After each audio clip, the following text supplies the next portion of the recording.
Welcome to Time Travelling Team, the weekly podcast where we review every episode of Doctor Who right from the very beginning. I'm Tricia. And I'm Paddy. This week we join the Doctor and Adric as they return to End Space in The Keeper of Traken. As usual, we'll be discussing the Doctor, the companions and the villains and giving our thoughts on the story as a whole. We'd also love to hear your thoughts on the story, so as always, to join the discussion, you can check us out at Time Teamp, that's TIMETEAMP, on Facebook, X, and Instagram. That's so stupid. Yeah, it really and Instagram. Or you can email us at timetravelingteamp@teamproductions.com. Now, though, Paddy, we've had a couple of weeks off, but if you wouldn't mind, bring us back on track with the story summary, please, and thank you. Shake off some of this ring rust on me. Part 1. On the TARDIS, the Doctor and Adric look through the external view screen as they make their way back into real space. Adric is amazed at the vastness of it all, and the Doctor announces that they have arrived at the Metula Orionis system, which is home to the Traken Empire.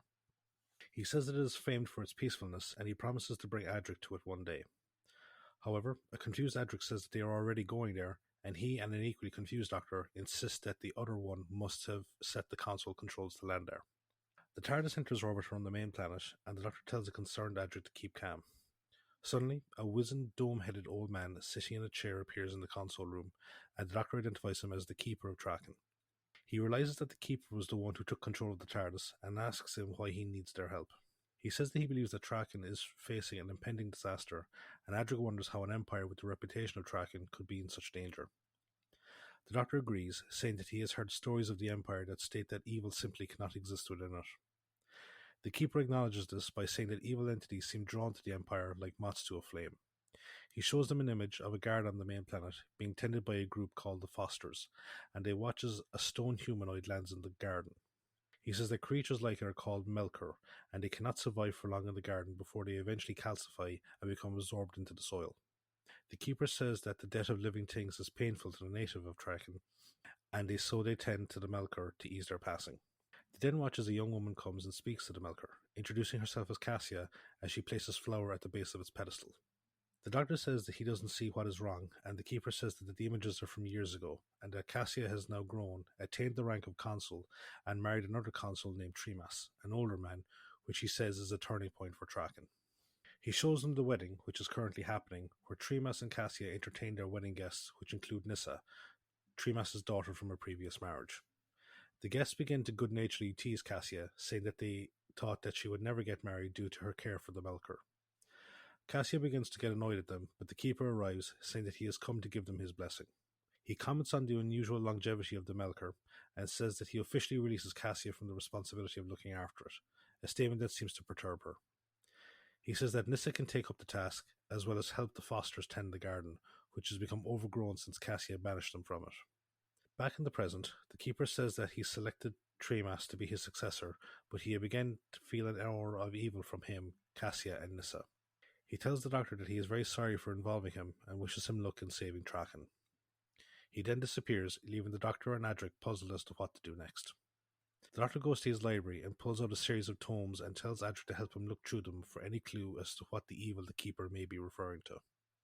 Back at the wedding, Tremas bids farewell to his guests, whilst Cassia goes to see the Melkur one last time.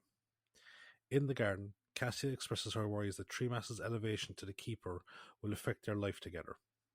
To her surprise, the Melkur responds to her. The following morning, a body is discovered in the garden, and Cassia calls an assembly of the council.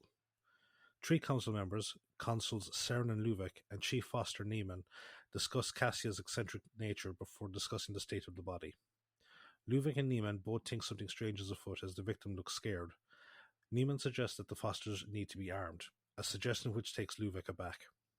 Seren then spots Tremas approaching and asks what he thinks happened.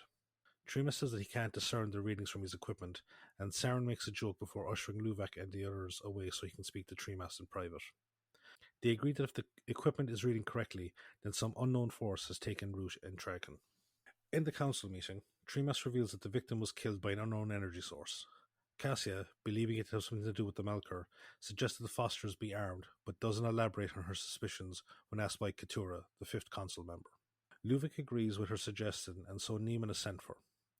While they wait, Cassia asks what they should tell the people, who have grown more fearful due to the poor harvests and extreme weather conditions. Trima says that it is to be expected due to the approaching death of the Keeper, whose power protects the Traken. Meanwhile, the TARDIS lands in the garden, and the Doctor and Adric briefly examine the Melkur before heading towards the council chambers. As they go, Adric says that it feels like the Melkur is watching them. As they try to get through one of the gates, they are apprehended by Niemann and a group of Fosters, who lead them away at blaster point to the council chambers. Trimas asks who they are, and after Adric introduces them, the Doctor says that they have been summoned by the Keeper. With the exception of Trimas, all of the consuls are suspicious of the new arrivals, and Cern orders Niemann to confirm the presence of the TARDIS, which the Doctor says is in the garden. At that moment, the Melkur's eyes shoot a beam at the TARDIS, causing it to disappear. A short while later, Niemann arrives and reports that there is no craft in the garden, and the Doctor suggests summoning the Keeper to verify his story. The Council agrees, having already decided on summoning him to ask him about the murder. The Keeper arrives and asks the Doctor and Adric to be brought forward. However, just as the Doctor begins to speak, the Keeper cries out that an infinite evil has broken into the Council chambers. Unbeknownst to everyone, the Melkur is staring at the Keeper through a crack in the door, its eyes glowing bright red. The Keeper vanishes from sight, and the Fosters aim their weapons at the Doctor and Adric. Part 2. The Doctor pleads for no rash action to be taken, but Cassia orders the Fosters to kill them, saying that the evil the Keeper spoke of must be eliminated. The Doctor says that he and Adric have come to help get rid of it, and says that someone else attacked the Keeper. The consuls are shocked at the implication that one of them did it, and Cassia insists that the Doctor and Adric are the perpetrators, saying that they are creatures of Melkur. She goes into a frenzied state before collapsing to the ground. Trimas helps her to a chair and says that she is not well. The Doctor asks about her knowledge of the Melkur, and they inform him of her care of it throughout the years. The Doctor asks for more information about the Melkur, but Keturah says that he is trying to distract him from his own potential guilt. Cern, however, says that they should hear him out and ask the Doctor what he believes happened. The Doctor says that the Keeper was struck by a high energy beam and says he could locate its source with the correct equipment. He then spots the scanner Trimas was using earlier, and the consul, seeing a fellow scientist in the Doctor, eagerly agrees to help him with his investigations. The Doctor reviews the readings taken by the device and is shocked by the high plasma energy levels it detected. The other consuls ask what is going on, and Trimas admits that he doesn't know. However, when Cassia calls for the Fosters to execute the Doctor and Adric, Trimas claims his consular privilege to put them under his protection until there is proof of their guilt. Cassia is angered by this and insists that he revoke it, but Cern says that Trimas is entitled to the right. He then explains to the Doctor that if they are found guilty, then Trimas must also share their fate. Meanwhile, out in the garden, the Melkur kills several Fosters as it returns to its plinth. Cassia, having stormed out of the council chambers, spots the body and quickly drags them into hiding, saying that it is too soon. She then hides when she hears the others leaving the council chambers. The other consuls tell the Doctor and Adric that they must remain with Trimas at all times.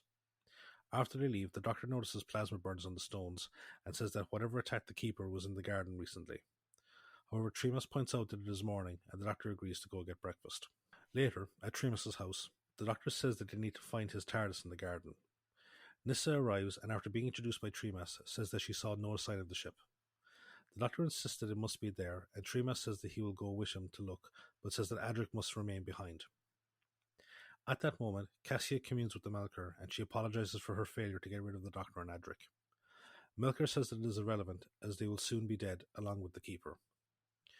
Cassia asks about his promise to spare Trimas when he becomes Keeper, but the Melkur infers that he will make her Keeper instead, and tells her to follow his instructions without question. Later, she goes to Cern's quarters and summons the other consuls except for Trimas to a meeting there. She tells them that Trimas has been secretly monitoring the strange energy readings for weeks without telling any of them. Cern says that she is trying to sow discord amongst the consuls and reveals his earlier discussions with Trimas about the readings. He says that they kept it secret in order to avoid panicking their people, but Cassia says that it casts doubt on Trimas' suitability to be Keeper. She says that he must prove himself by facing the Keeper's judgment, known as the rapport. Cern says that he was the one who said that they should keep things quiet, so he will be the one to face the rapport. Cassia objects, but Cern insists that he be the one to face it. Keturah tells him that Trimas must be kept separate from the proceedings, and Cassia says that she will stand vigil during the ceremony. Cern sarcastically thanks her, and then tells him to leave so he can prepare himself. In the garden, the Doctor and Trimas see a large crowd gathered around, and they ask Niemann what is going on. Neiman says that there is a rumor going around that the Melker has been redeemed and will soon end the disasters plaguing the planet. He advises Tremas to stand away from the garden, as it could lend credibility to the rumor. The Doctor starts to object, but Tremas leads him away, quietly telling him that Neiman is untrustworthy. He says that he can get into the garden by a secret tunnel under the Keeper's chambers. Back in Tremas' house, Adric takes a look at the energy readings that Tremas' equipment have logged. He says that the readings are impossible, but states that the Doctor will know what to do with them, and tells Nyssa to follow him. Back in the garden, the Melker thanks Cassia for her assistance and materializes a necklace for her to wear as a symbol of her allegiance. She puts it on and then tells him of Sauron's plan to undertake the rapport, and again begs to spare Tremas. In a control room, a mysterious figure laughs as he watches Cassia through the monitor screens linked to the Melker's eyes. Cassia returns to the council chambers in a trance-like state due to the necklace's influence on her. Tremas, who is hiding in the shadows with the Doctor as they heard her approach, begins to go to her, but the Doctor tells him to stay put after observing her strange behavior. Once she is gone, Tremas continues to lead the Doctor to the secret passage. En route, they see a large orb, which the Doctor identifies as a source manipulator, which is what the Keeper uses to tap into the innate power of Traken in order to keep the Empire safe. They arrive in the garden, and the Doctor uses the tracker to locate the TARDIS.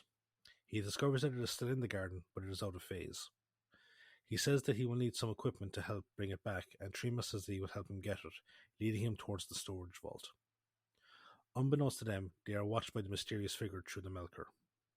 Outside the garden, Nyssa arrives and orders Neiman to have the Fosters remove the crowd, giving him money to ensure he follows her instructions. After everyone has left, she signals to Adric to come out of hiding, but they find the gate locked. Adric manages to pick it, but Nyssa tells him to go ahead as she hears someone approaching. She closes the gate again just as Keturah and Luvic arrive. They tell her that the entrance to the garden has been forbidden and that they take her home. Adric then begins to creep through the garden when he is suddenly ambushed by the Doctor, who angrily asks what he is doing there. Adric says that he needs to show him the readings he got from the Tremas' equipment, but the Doctor leads him and Tremas to the storage vault. Once there, the Doctor is shocked to discover that the readings resemble those of a TARDIS generator. Tremas then notices the source manipulator is powering up, and he says that the Keeper has been summoned. Together they all rush to the council chambers, where Sauron has commenced the rapport. The Keeper appears and tells Sauron that he is innocent of any guilt, but warns him that he is doomed, indicating to Cassia before disappearing again.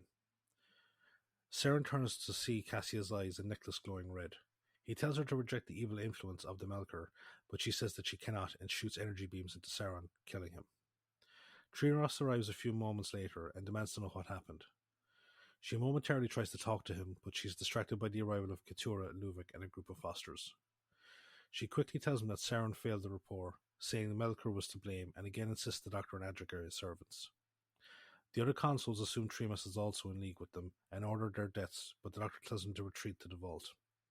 The Doctor then picks up a piece of equipment that he had been working on, and they return to the garden, where he activates in order to bring the TARDIS back into this phase. Suddenly the Melker speaks, saying the TARDIS won't be able to help them. The Doctor tells the others not to look at the Melker, and they see the TARDIS appear. Cassia suddenly appears, and Tremas goes to her, but she tells him to stay away before her eyes again glow red and shoot energy beams at him. He falls back into the Doctor's arms, who says that he's only stunned, and says they need to get him into the TARDIS. However, they are enveloped in an electric net fired at them by the Fosters, which renders them unconscious. Cassia then goes to the Melker, who tells her that they can now begin their plan. Part 3. The Doctor and the others are placed in the dungeons, and Cassia orders Neiman to make sure that they are closely watched. She says that there will be a public confession arranged to put the people at ease. She then goes to meet Luvic and Keturah, and they say that a new keeper needs to be chosen due to the death of Sauron and the treachery of Tremas. Cassia says they can do it later, and then goes to speak to the Melker.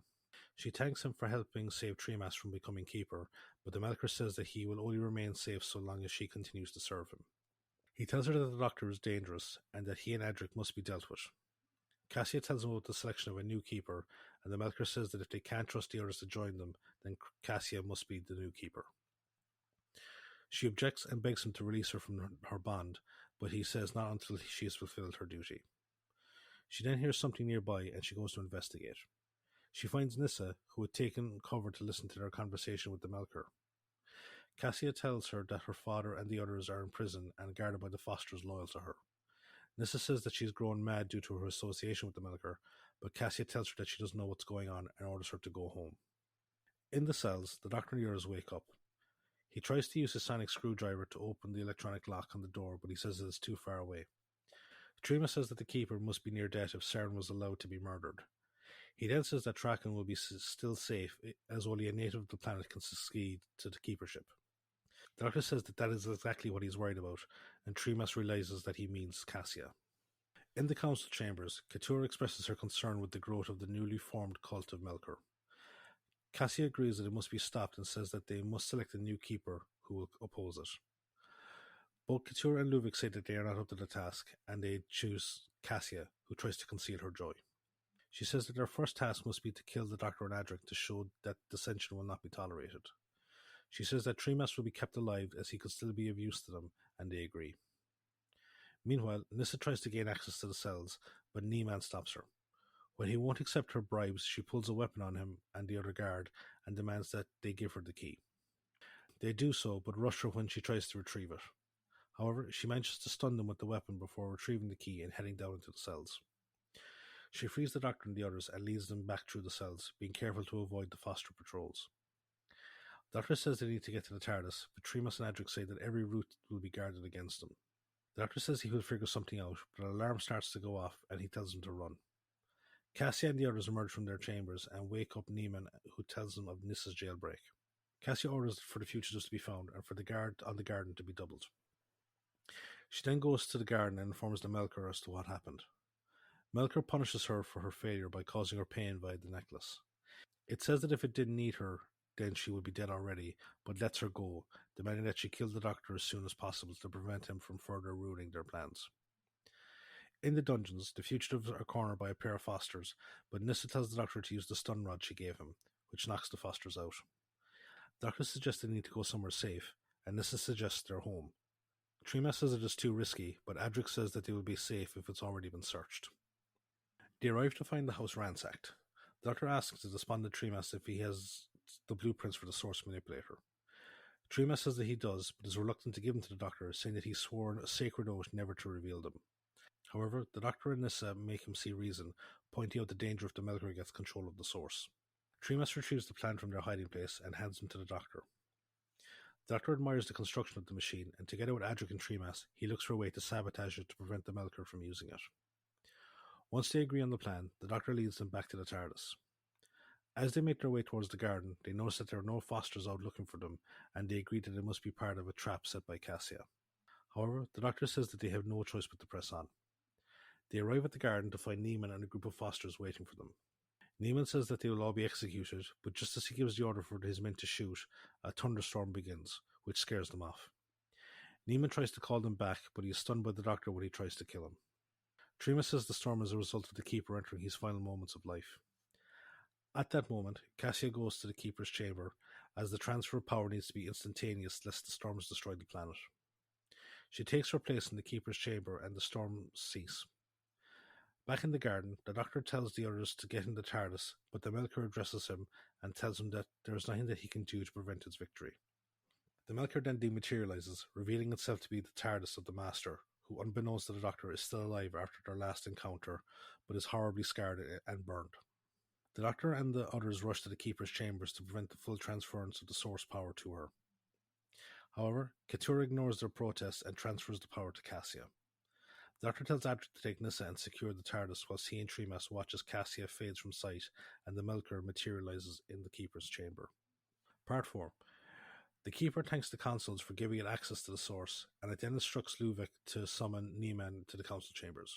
The Doctor advises that they follow its instructions lest it kill them, but the Melkor surprises him by saying that it is requesting, not ordering.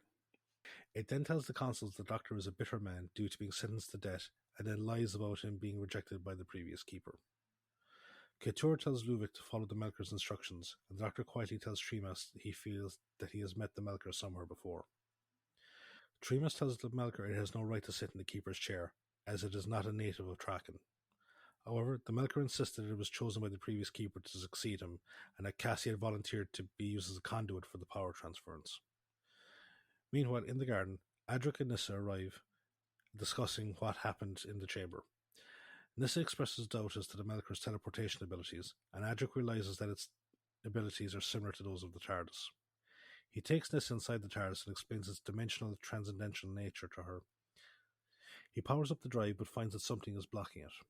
Back in the council chambers, Neiman arrives and the Melker tells him to confine the consoles to their quarters, assuring him that it is a temporary measure. Neiman reminds it of the Doctor's death sentence, but before the Melker can give the order for it to continue, it starts to fade in and out. The Melker orders the Doctor to also be confined to quarters before vanishing from sight. Neiman tells everyone to go to their respective quarters, but before he goes, the Doctor tells Neiman that he is expendable as Cassia. At his home, Tremas and the Doctor discuss the Melker's fading. Tremas says that such a thing is to be expected for the first few days after the power transfer, as the new Keeper tunes to the source. The Doctor says that must be why the Melker is being so magnanimous, so as to prevent anyone challenging it in its weakened state. The Doctor suggests going back to his plan to sabotage the source manipulator, but Tremas says that he needs the special rings of the consoles to access the security system surrounding it. The Doctor reminds Tremas that they have the blueprints to get around the security protocols. Unbeknownst to them, the Melker has ordered Neiman, now wearing a necklace similar to Cassia's, to go to Tremas' house to retrieve the blueprints. Neiman arrives at Tremas a short while later and demands that he turn over the blueprints. Tremas refuses to give them over, even when Neiman threatens him with a weapon.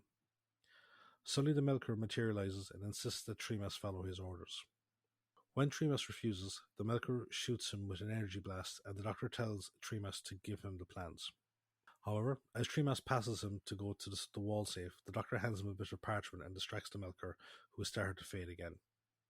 Tremas gives Neiman the parchment and the Melker orders him to hold it and he destroys it with an energy blast. The Melker then fades from sight, confident that nothing can stop it now. After it is gone, the Doctor distracts Neiman and his guards before knocking them all unconscious by slamming their heads together. He then takes Neiman's newly acquired console ring and leads Tremas away. Meanwhile, on the TARDIS, Adric has reached a similar conclusion and tells Nissa that they can stop the Melker by destroying the source manipulator. The duo then set about crafting a device that will short it out, with Adric saying that it will cause the source to run rampant and consume whoever or whatever is connected to it at the time. They land near the source manipulator and attach their device and set it up to commence the sabotage. The Doctor and Tremas make their way to the council chambers, dealing with any fosters that get in their way. They get inside just as an awakened Neiman arrives and orders the guards at the door to stop them, but they are too late. Inside, the Doctor and Tremas start working on shutting down the security system, but the Melker suddenly appears and shoots at them before they can finish inputting the code sequence. The Doctor gives Tremas the remaining code before getting up to go face the Melker. The Melker places him in a hypnotic trance before calling Tremas out. Tremas defiantly says that his people will never follow the Melker and goes to put in the code. However, the Melker uses its powers and then bends Tremas to his will, making him obey it. Neiman then arrives and the Melker tells him to give his weapon to Tremas. It then forces the Doctor to watch as it forces Tremas to kill Neiman for his failure to stop the Doctor. It then orders Tremas to kill himself, but disarms him at the last moment, laughing as it says that the people of Traken will have no choice but to follow it. It says that it will use the power of the Keeper, as well as information ripped from the Doctor's body, to create an all-powerful empire. The Melker then summons the Doctor to it, and together they dematerialize just as Adric and Nissa arrive. They tell Tremas of their sabotage, and say that the source manipulator will blow up at any minute.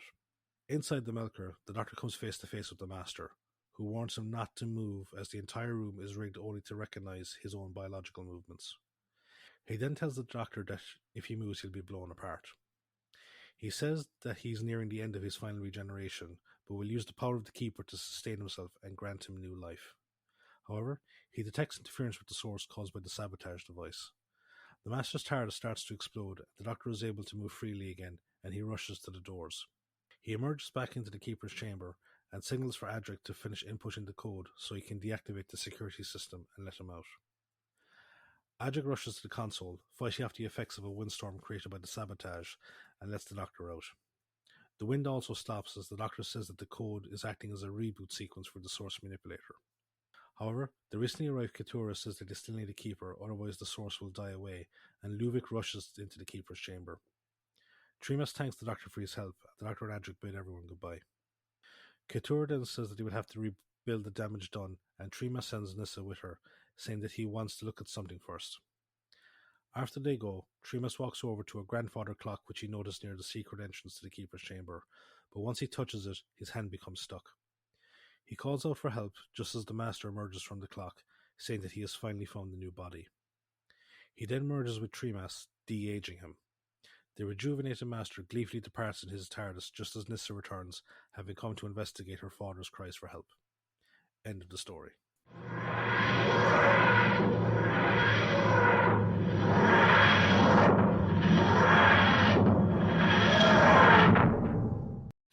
So, I actually forgot how much of a kind of a downer this story ends on. So please lift us back up again with the information you have on the trivia spot. I'll try. We'll see. So the air date for the Keeper of Traken is the 31st of January to the 21st of February 1981.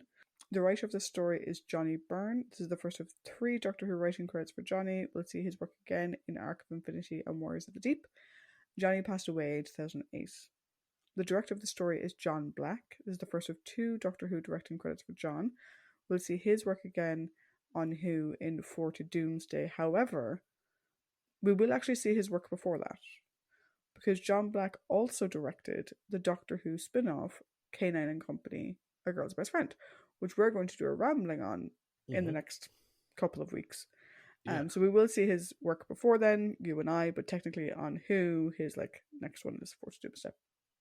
The original outline for this, so Johnny Byrne's original outline, was set in a sort of more medieval type society, which I think we can kind of tell, with the wedding and some things is kind of obvious. It was divided between the scientific Greys and the zealous Blacks, led by Hallis and Zorka respectively. The idea is that Zorka summons a being called Mogan, which he believes to be a demon, who the Doctor later realizes is the last survivor of a race of super beings with fantastic mental abilities. Mogan wants to take control of the Source in order to use Traken as the launching pad for galactic conquest. Zorka frames Adric for murder. None of this is in the actual story. No. Zorka frames Adric for murder, and the cliffhanger for episode 2 originally involved the Doctor, Adric, and Hellas, who is the scientific person, so Tremas in this, on the brink of execution, about to be crushed between blocks of steel. A key element of part 4 was a stolen component from the TARDIS, which Mogan uses to construct a time disintegrator in which he plans to kill the Doctor. So there isn't really a whole lot in there that lines up with the original. I mean, there is a little bit of overlap that we may talk about later in terms of the scientific component versus the more spiritual or what's the other word I'm looking for? Supernatural. Yeah, component. There's a lot of other stuff in there that never appeared anywhere. Now that you say the medieval type society as well as the episode 2 cliffhanger thing, the whole thing, and with the concept of good and the horrible evil drawn to it, kind of reminds me of Krull. Interesting. Yeah. I have not seen Krull, so I'm going to get you to watch Krull with me one day because it is awesome. Interesting. Johnny Byrne had a great interest in Irish mythology, and so the inspiration for the collar, so Melkor's collar, actually comes from. Now, this is cited in various the Doctor Who kind of stuff as an Irish myth. It's more of an Irish Christian myth, because it's kind of a Christian myth that the Irish adopted or whatever. It comes from the Yogan Moran or Moran's collar, which was worn by a judge, so certain of his righteousness that the collar would strangle him if he ever made an unjust decree.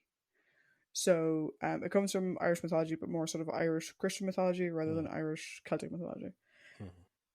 At one point, Nyssa was apparently going to exhibit some sort of preternatural sensitivity, which, again, they just completely dropped. I love that, with a lot of our female characters, they tend to lean towards this sort of third eye, supernatural sensitiveness. And then there's no, we're not going to buy. Johnny was actually on holiday during the rewrite process. So Christopher Bidmead, who we've discussed before, who's the script editor, he actually rewrote much of the story, locked away. He added the medieval look, the name Tremas, and the clock. Those are all Christopher Bidmead's. Christopher claimed that Tremas was John Nathan Turner's idea, and he disliked it because he felt it made no sense. It's an interesting thing, so it's something that we will see again in future stories where we have like an anagram of the master, but it doesn't make sense for Tremas to be an anagram of the master because it's not like he's the master in disguise. His body gets taken over. It would make more sense if the name for the Melkor was Tremas. Yeah, or something like that. Filming of the story did ground to an abrupt halt when there was a sudden strike by BBC electricians over a parking dispute. And this led to the cancellation of the serial's final studio recording day. Jonathan Turner, though, did manage to sort of hodgepodge a replacement date during the location filming of Logopolis to allow things to continue. The Melkor statue design was based on a 1913 statue by Umberto Boccioni. I've botched his name. Umberto Boccioni, and that's how it's pronounced. The Trakenite blaster rifles are the same props used for the Skun's blasters in the Horns of Naiman. So some reuse happening there. Apparently, this is the final televised story of the classic era of Doctor Who not to have at least one companion from contemporary Earth. To my knowledge, that is true, because you would have Tegan, who's from contemporary Earth, which would then go to Perry. Mel is an unusual one because Mel's introduction is very strange. And then we get to it. And then we have Ace. Yeah, who is contemporary, but at the same time not. And it's her pickup isn't, but her life is.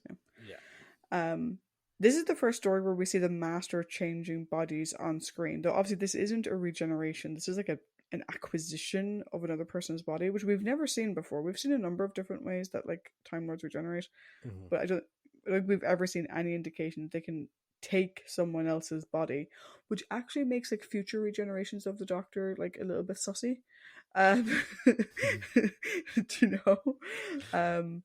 And again, you know, Romana 2's body type, you know, the way that she went about it is a little bit sussy. It's interesting because, like, not going into exact specifics, but it isn't until the revival era that the Master has what would be considered to be a normal regeneration. His regeneration sequences have always been unique of a certain nature. Yeah. Another interesting thing is that the Master's TARDIS has offensive weaponry. So, like, the Melkor form is his TARDIS, and it shoots lasers. Yeah. Which I don't think we've seen before. No. Geoffrey Beavers is credited as the Melkor to conceal the plot twist of the Master's return. Even after the identity of the person inside the Melkor is revealed in Part 3, the closing titles still credit Beavers as Melkor. The Melkor statue itself was actually played by Graham Cole, who remained uncredited both on screen and in Radio Times. The hooded robe that Geoffrey Beavers wore as the disfigured Master was the same garment that was worn by Peter Pratt in The Deadly Assassin. However, the rubber mask that was originally used had deteriorated so badly that they couldn't reuse it. And so instead, he had face paint. So his isn't a mask, it's actually just painted onto his face, which gave him much more movement in his face. Yeah, because like you could nearly even say that the surprise of it being the Master like is kind of kept intact until the very last episode, because the one we saw in The Deadly Assassin had a lot more of kind of a Skeletor type vibe going on, whereas here he's more of a burn victim. Yeah. But when you consider how Deadly Assassin ended, you know, maybe kind of makes sense. Yeah. Also, like, and I'll get to this later, he's been on this planet for fucking years. Yeah, exactly. Like, so. So, Matthew Waterhouse, apparently immediately liked Sarah Sutton, who plays Nissa, and recalled that he wanted to hug her. And apparently when he did, she slapped him. There's no context given for that. Whether it was a friendly slap or a get the fuck away from me slap isn't clear. Tom's mood wasn't exceptionally great this time around either. Although his romantic relationship with Lala was, you know, high and low and high and low and whatever, he still missed her being on set, and he disliked being surrounded by so many newcomers, apparently. Again, we know Tom likes being center of attention, etc. Quite prominent. Sheila Ruskin plays Sarah Sutton's stepmother, so she plays Cassia, despite there only being 15 years of difference between them. Now, the way this trivia point was presented, was literally, that was the sentence, makes it out as if Cassia should be the same age as Trimas. Yeah. But I don't think she's meant to be. I think they're going for the medieval thing where, like, she is only 15 years older than her. Yeah. That isn't just the actresses only have 15 years of a difference. It's the characters also only have like 15 years of a difference. But I found it interesting when I saw that point. I was like, don't you mean that Cassia became Nissa's stepmother despite only being 15 years her senior? Like, and like, to be fair, like, you know, it's not unheard of, like, that you have step parents that are, like, you know, significantly younger than your actual parent. Yeah, it's just the way they presented it. Yeah. It's as if they were going for the sort of Sean Connery and Harrison Ford in Indiana Jones, except in that story, like, you know, Sean Connery was meant to be, you know, Indiana Jones's biological dad. So the fact that there was such a small age gap between them was fucking strange. Yeah. Here, she's a step parent in a medievalish society. I'm like, It's like, because of Colin Farrell. Not Farrell. as weird as you think it is, TARDIS wiki page. Yeah. Or it's like Colin Farrell and Angelina Jolie and Alexander. Like, there's like 6 years between them, and she was meant to be his mom. Yeah. Anthony Ainley, who goes on to play the Master, and Sheila Ruskin actually previously appeared in The Pallisers, which is a John Nathan Turner production. So he sort of knew them both from that. Apparently, John Black was appointed as director on the recommendation of his girlfriend, who was the costume designer Amy Roberts. It begs to be seen if people appreciate that gesture, since apparently, more often than not on set, people refer to him as John Grey rather than John Black because they found him very boring and difficult to work with. During rehearsals, Robin Soanes, who plays Luvic, was trying to like find out like why does Luvic speak, like, doesn't speak as much as the other consuls. He's kind of like, you know, quiet and to himself. And he and John Black agreed that he should play the role with a stammer. Like, that's why Luvic doesn't speak as much, because it required effort. And apparently this was vetoed by John Nathan Turner. He's like, no, you just don't talk as much. Just get over it. So, you know, we're speaking of Nyssa in this story, and Nyssa will go on to appear in more stories, and we'll talk about that more in a second. But she was only ever meant to appear in this one. There's another case where she was meant to be just a story-based companion, similar to Jamie, I suppose, where she was meant to only be a story-based companion. And so Johnny Byrne was given the rights to that character in the same way that usually the writer would get the rights to whatever alien creature they created or whatever. Because he had the rights to her, it meant that for every story Nyssa was in, which I'll get to a second how many of them there are, he got royalties for it. Because he created her as a one-off and they decided to keep her on.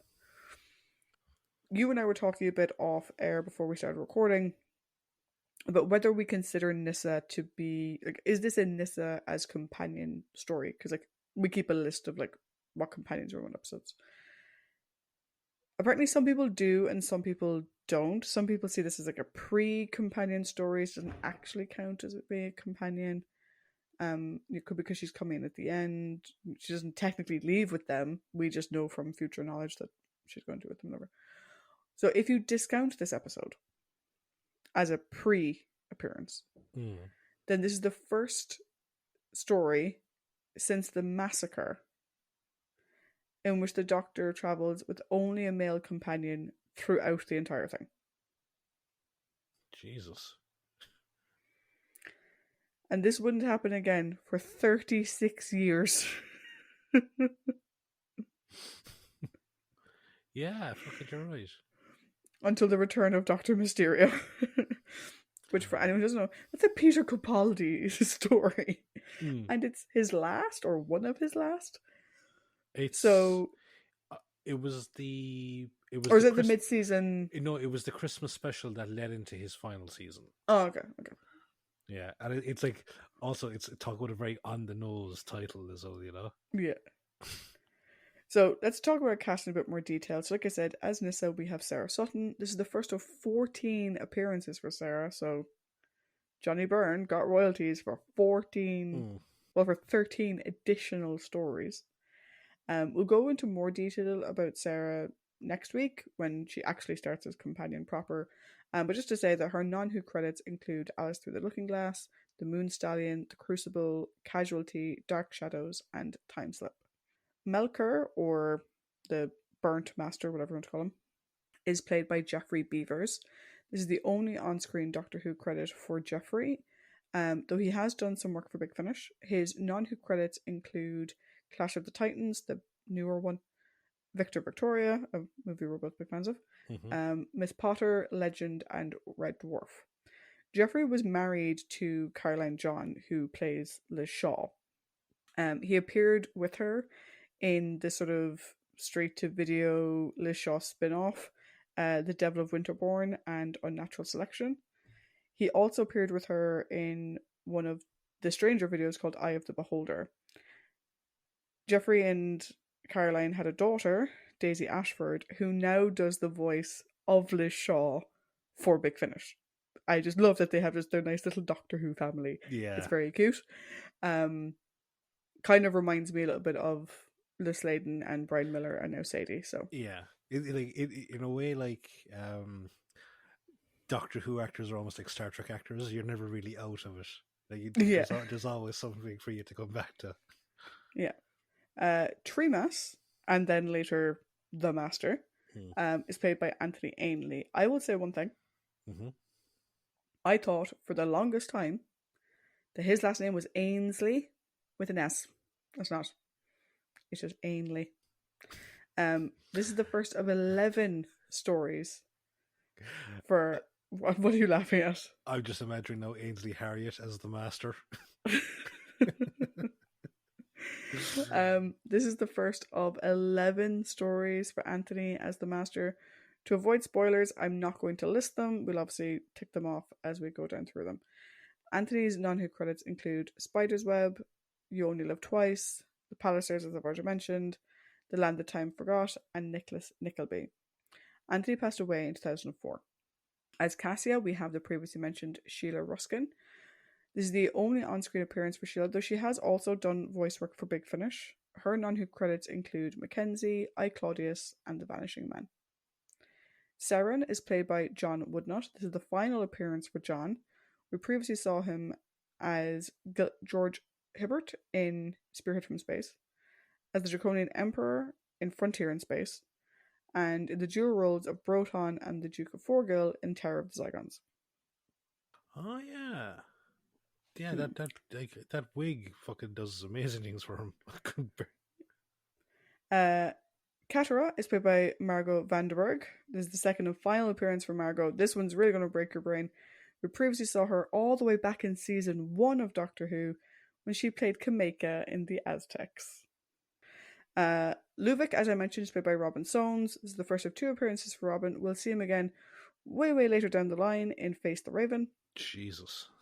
Yeah. His non-Who credits include The Last Place on Earth, Tales of Sherwood Forest, Inspector Morse, Midsummer Murders, and The Queen. Lastly, as Neiman, we have Roland Oliver. This is the only Doctor Who acting credit for Roland. His non-Who credits include Skin, Bad Girls, Dangerous Ladies, and The Bill. I'm also just realising now that I forgot not to include him as like a character for the character discussion, but obviously he had a presence. The Keeper, but we previously discussed him. He was Professor Chronotis in Shada. Indeed.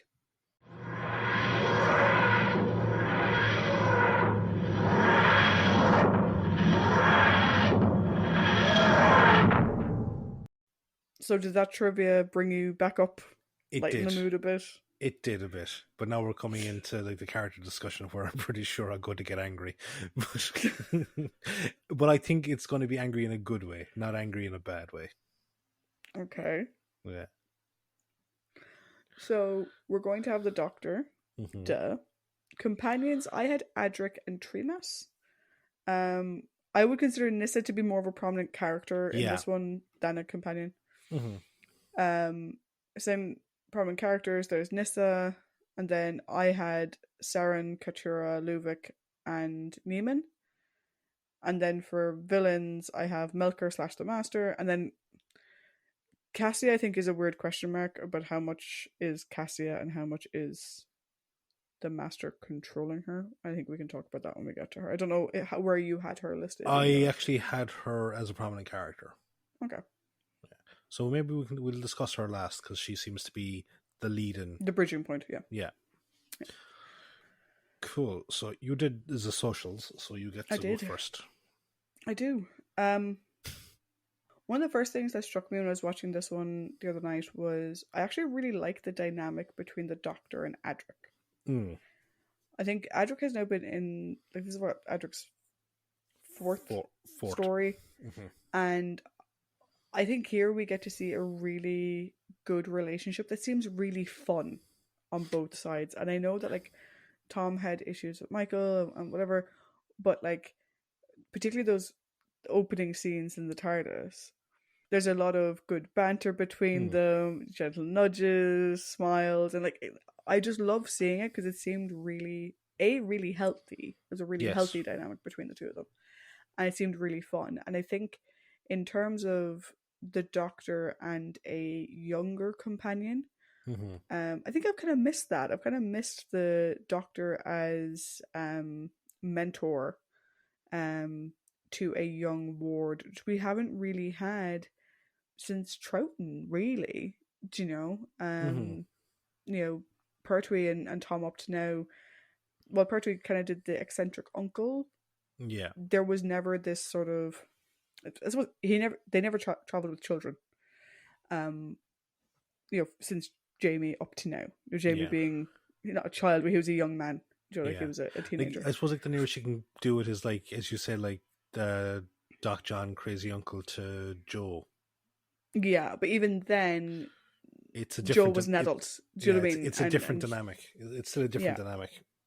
Yeah, whereas this is much more reminiscent of the first Doctor and Vicky, or the second Doctor and Jamie, or even like the second Doctor and Zoe. You know, in a way. Yeah.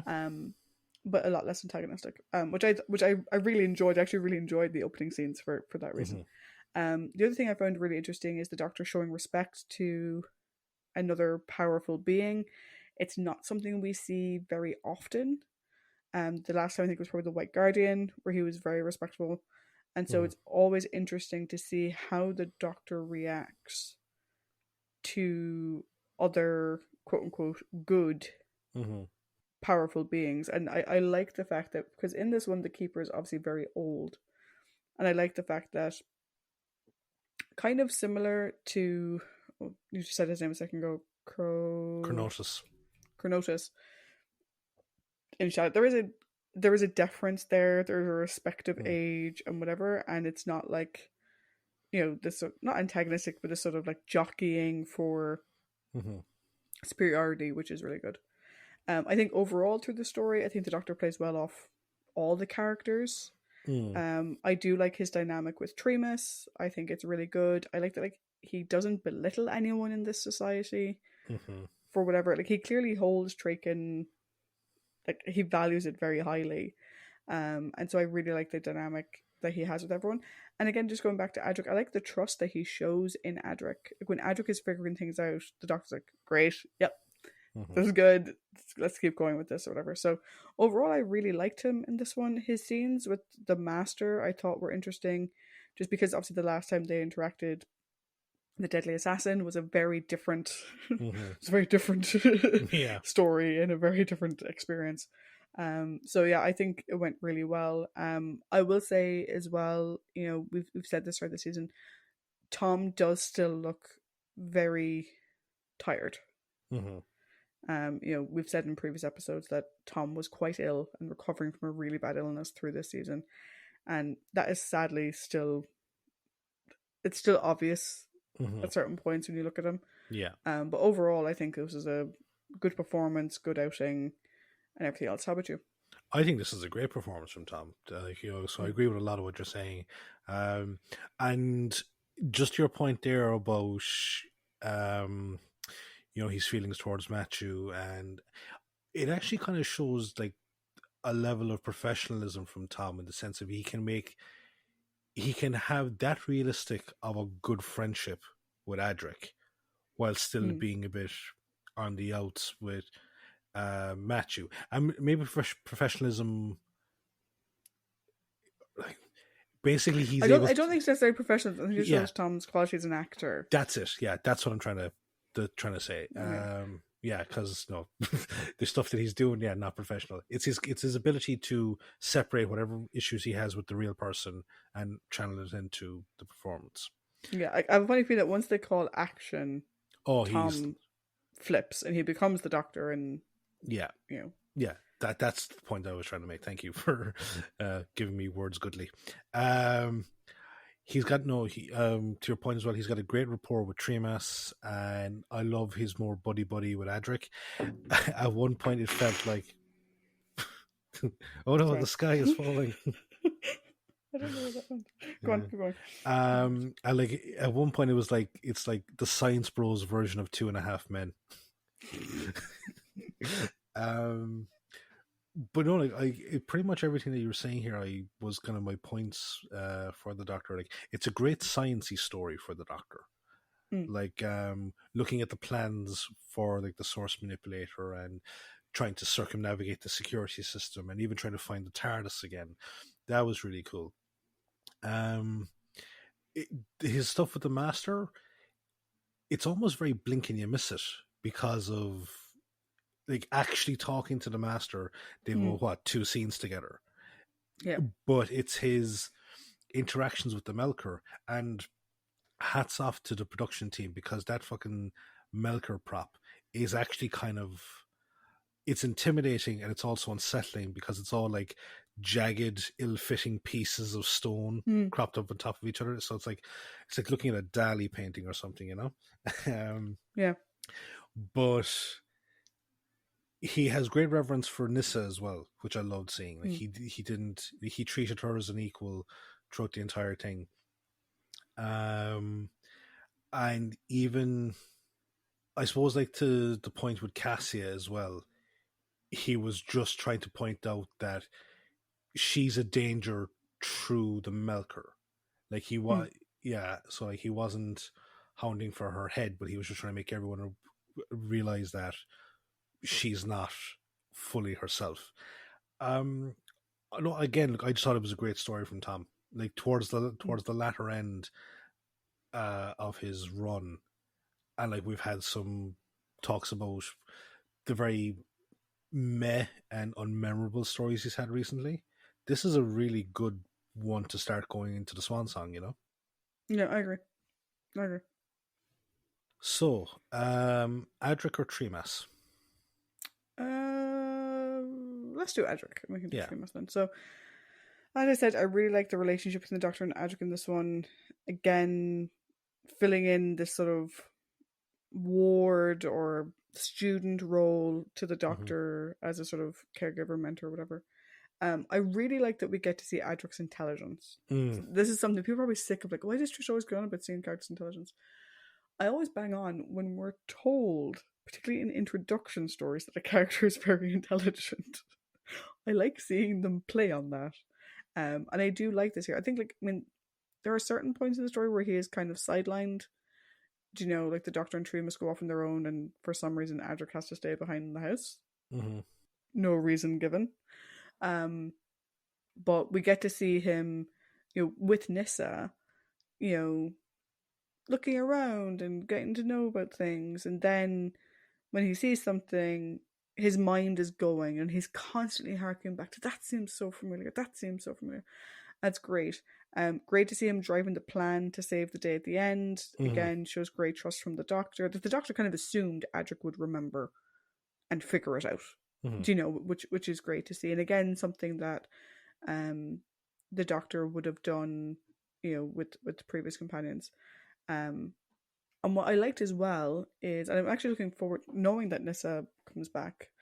Um, I am looking forward to seeing Adric and Nissa together going forward, because one of the things I really liked that Adric can be, we've seen in previous stories, like, you know, he's a young, intelligent, kind of cocky in some ways character. He knows he's intelligent. Mm-hmm. Do you know? Again, in that same, like, we've compared him to Wesley Crusher, Mm-hmm. or we've compared Wesley to him, I suppose, more accurate description. Yeah. But I love that he doesn't force, like, the solution of, like, over, like, basically making the source, explode, or breaking it, or whatever. He doesn't force that solution on her. Like, he carefully explains to her, if I do this, this will happen. Mm-hmm. As opposed to just running ahead with sort of boyish vigor towards this solution he came up with, and ignoring how she might feel about that. Mm. Do you know? Which sounds a bit silly, maybe, to focus on as something that I really liked. But again, when you have the teen prodigy character, they are often portrayed as, oh, I have this amazing idea, I'm just going to do it, without respect to the people around them and whatever. And so I do like the fact that, like, he clearly explains to her, like, if I do this, this might happen. And he kind of wants her approval for the plan, which is very respectful from him. Whether that's him being respectful of Traken as a whole, or him just being respectful of Nissa, who's his friend. I really liked seeing that. I thought it was really good. How about you? Yeah, no, again, I pretty much completely agree with everything you just said there. It's a great showcase for Adric, because his resourcefulness, his intelligence is on display. I love the fact that he actually saves the day, because Mm. it's been a while since we've actually seen the companion pull the Doctor out of peril, I think. Yeah. Um, and also, as to your point that, about the Doctor knowing, like, trusting Adric, like, again, it's never explicitly kind of stated. Like, there's no, like, kind of wink that if, well, he doesn't know about Adric and Nissa being on the loose or anything like that. It's Mm. like he just told Adric to keep Nissa safe. Anything Yeah. more than that, he doesn't know what's going on. So for Adric and Nissa as well to pull out the win and save the day is great. I thought it was Yeah. fantastic. And for, like, when the Um, Doctor reappears to be like, 337 or whatever, yeah, he knows exactly what Adric did. yeah. I was like, cool. This is Mm, the next. This is the next step in this, which I thought was yeah. great. And again, like, I also agree, like, that we were, like, at the start, I had raised the point over Adric is like, he has book smarts, but does he have, like, real world smarts? And it's the whole thing of, like, is it the arrogance of knowing your intelligence versus, your naivety of being a young person? Mm. Here it's a case of, like, yes, Adric knows that he's intelligent, but he never tries to bossness around, as you said. It's an equal partnership. They're both contributing to do this. He's only taking the lead because he was the one that took a look at the plans. He's the one that knows his way around the TARDIS. That's about it. But Mm. he does know the stakes, and I think that it's probably, his mind probably flashes back to the Starliner with his brother, Mm. like, going like that. Look, Tremas is the only family that she has. Yeah. She needs to be fully aware of the scope of this. So I'm, yeah, like, this was like, when we eventually get to do his rambling, I, at the moment, this is number one with a bullet for his, Yeah. I'd agree. yeah. I agree. And then we have Tremas. Mm-hmm. So our, I think we both agree the story-based companion for this story. Mm-hmm. My initial thing is just poor Tremas, like, for Yeah. fuck's sake. I do wonder though, like, with Tremas, and I have this question. I have a bigger, broader scope of this. In my overall, okay, it touches on a number of characters as we go down, so we'll keep bringing it up. But um, I do sometimes wonder about his motives, particularly at the beginning. So, like, dude, you literally just got married. And then you're accepting this role of like keeper to be, to like keeper apparent, knowing that would mean you're leaving her, and it just seems very cruel. And even Cassie herself is kind of taken aback by it, being like, on their wedding day, he announces that sooner rather than later, I will leave you to take up the big brain chair. And it's like, that seems a bit weird. And then I don't think they fully explored the science versus superstition aspect, because like he's taking all these scientific readings and whatever, and along with Sarah, and is kind of like, oh, we won't tell everybody and whatever. It maybe like questioning his motives isn't the right thing. I just think the foundation of his character and what his character likes is a little bit blurry. Like, he seems to really love Kessia, but then after the wedding scene, he doesn't really particularly focus on her at all, to a bar when she nearly passed out. Like when they go back to his house and they have breakfast, Cassia's not there. He doesn't mention that she's not there. He doesn't wonder where she's gone. And it's like, are you in love with her or not? And I think it's just, and maybe it was the conversion of this from the sort of medieval story into what it became, that kind of got lost in the middle. But in terms of Tremas himself, I do like him as a character. I like how open-minded he is when it comes to the science around him. I like that he gets really giddy when he realizes that the Doctor's a scientist. Yeah.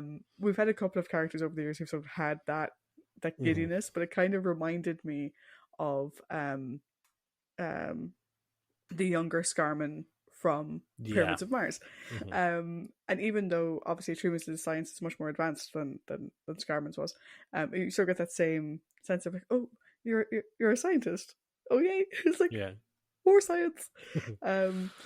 Which I love. I love when we see characters, particularly characters that are in this sort of weird, sort of medieval-esque, superstition-esque thing. Which is great. I love that like he stands by the Doctor, like he realizes that something is sussy.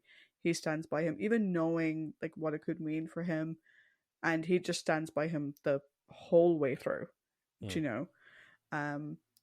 And again, towards the end, I just feel so bad for him because like I said, there's a bit of a weirdness among the console, which we'll talk about later, but Tremas did nothing wrong. And he gets such a horrible death takeover or whatever. It's horrendous. And I've actually just realized we do at another point in time see the Master take over someone else's body. Or am I remembering incorrectly? With Jodie, doesn't. That's a different sequence. It's a different way of doing it, but it's a similar way of doing. Yeah, but like it's still part of a regeneration process, whereas this one is. There's stuff about the Master's own continuity and the Master's abilities that are kind of wishy-washy. And again, as I said, when we go down to before the revival era kicks in, there'll be more stuff that we'll actually encounter on screen about the Master that's a bit. The one thing I will say as well, so I'd started doing like the character list and like filling in the names of the actors and stuff before I watched it. And I'm such a moron because when I was watching it, my brain didn't twig that it was actually Anthony Ainley. Yeah. With the wig and the whole thing, because I'm so used to seeing him in his Master get up. And I felt like such an idiot. Like, oh. But no, like, you're I'm like, why do we have this other person, like, playing Melkor? Yeah. I'm like, but that's the Master, so why do we have this other person credited as him? And then I'm like, oh, just you fucking moron, because he takes over his body, therefore he is him. I'm like, oh, but no, now you have the beauty of like, this is the first-hand experience, like, Yeah. Because like, did you know about the Master going to be in the story prior to us watching it? I didn't know up until, so we're recording on Thursday. Yeah. I watched this on Tuesday. I started like prepping my Google document Tuesday during work, and it was at that point I realized the master was in it. All right, because like I Because I deliberately read just one, like, because when I was copying over the character list to make sure I got the spellings right, because yeah. sometimes Paddy spells the names wrong. And so I was prepping that, and one of them was like da da da slash, and I was like, oh okay. But I had seen the image on the TARDIS wiki is the merging of the Yeah. Melkor face into the Mm. Anthony Ainley face. So I had seen that picture before. I just didn't realize what it yeah. was. Yeah, because like I was when I sent you the character list, I was like Melkor Master, like no. She may not know. I want it to be a surprise. Yeah, I didn't know when you sent me on the list. I literally, like I said, Yeah. I prepped my Google document at like maybe it was after a meeting at like 4 p.m. on Tuesday, and I came home and I watched it at like 6:30. So I knew for maybe 2.5 hours. But I didn't know the context or everything. I certainly didn't know that the Melker was a TARDIS. I didn't know that. Yeah. I don't know. Anyway, back to your thoughts on Treemas. Cool. Gone on a wander as we do. So first things first, Anthony Ainley is amazing in this story. He's absolutely fantastic. I think he is the best performance throughout the entire story. I agree. Secondly, I don't know if I necessarily agree with the first part of your stuff about Treemas. So, no, again, like some of like my thoughts are a bit kind of whereas others are like maybe a bit more solid in the argument. So we've no idea how old Treemas is, okay?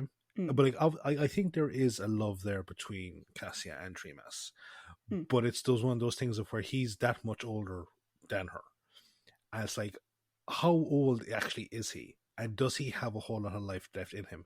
Now, it may have been cruel to actually get married to Cassia because his thing might have been like, I want to spend the last years before I become keeper married to you.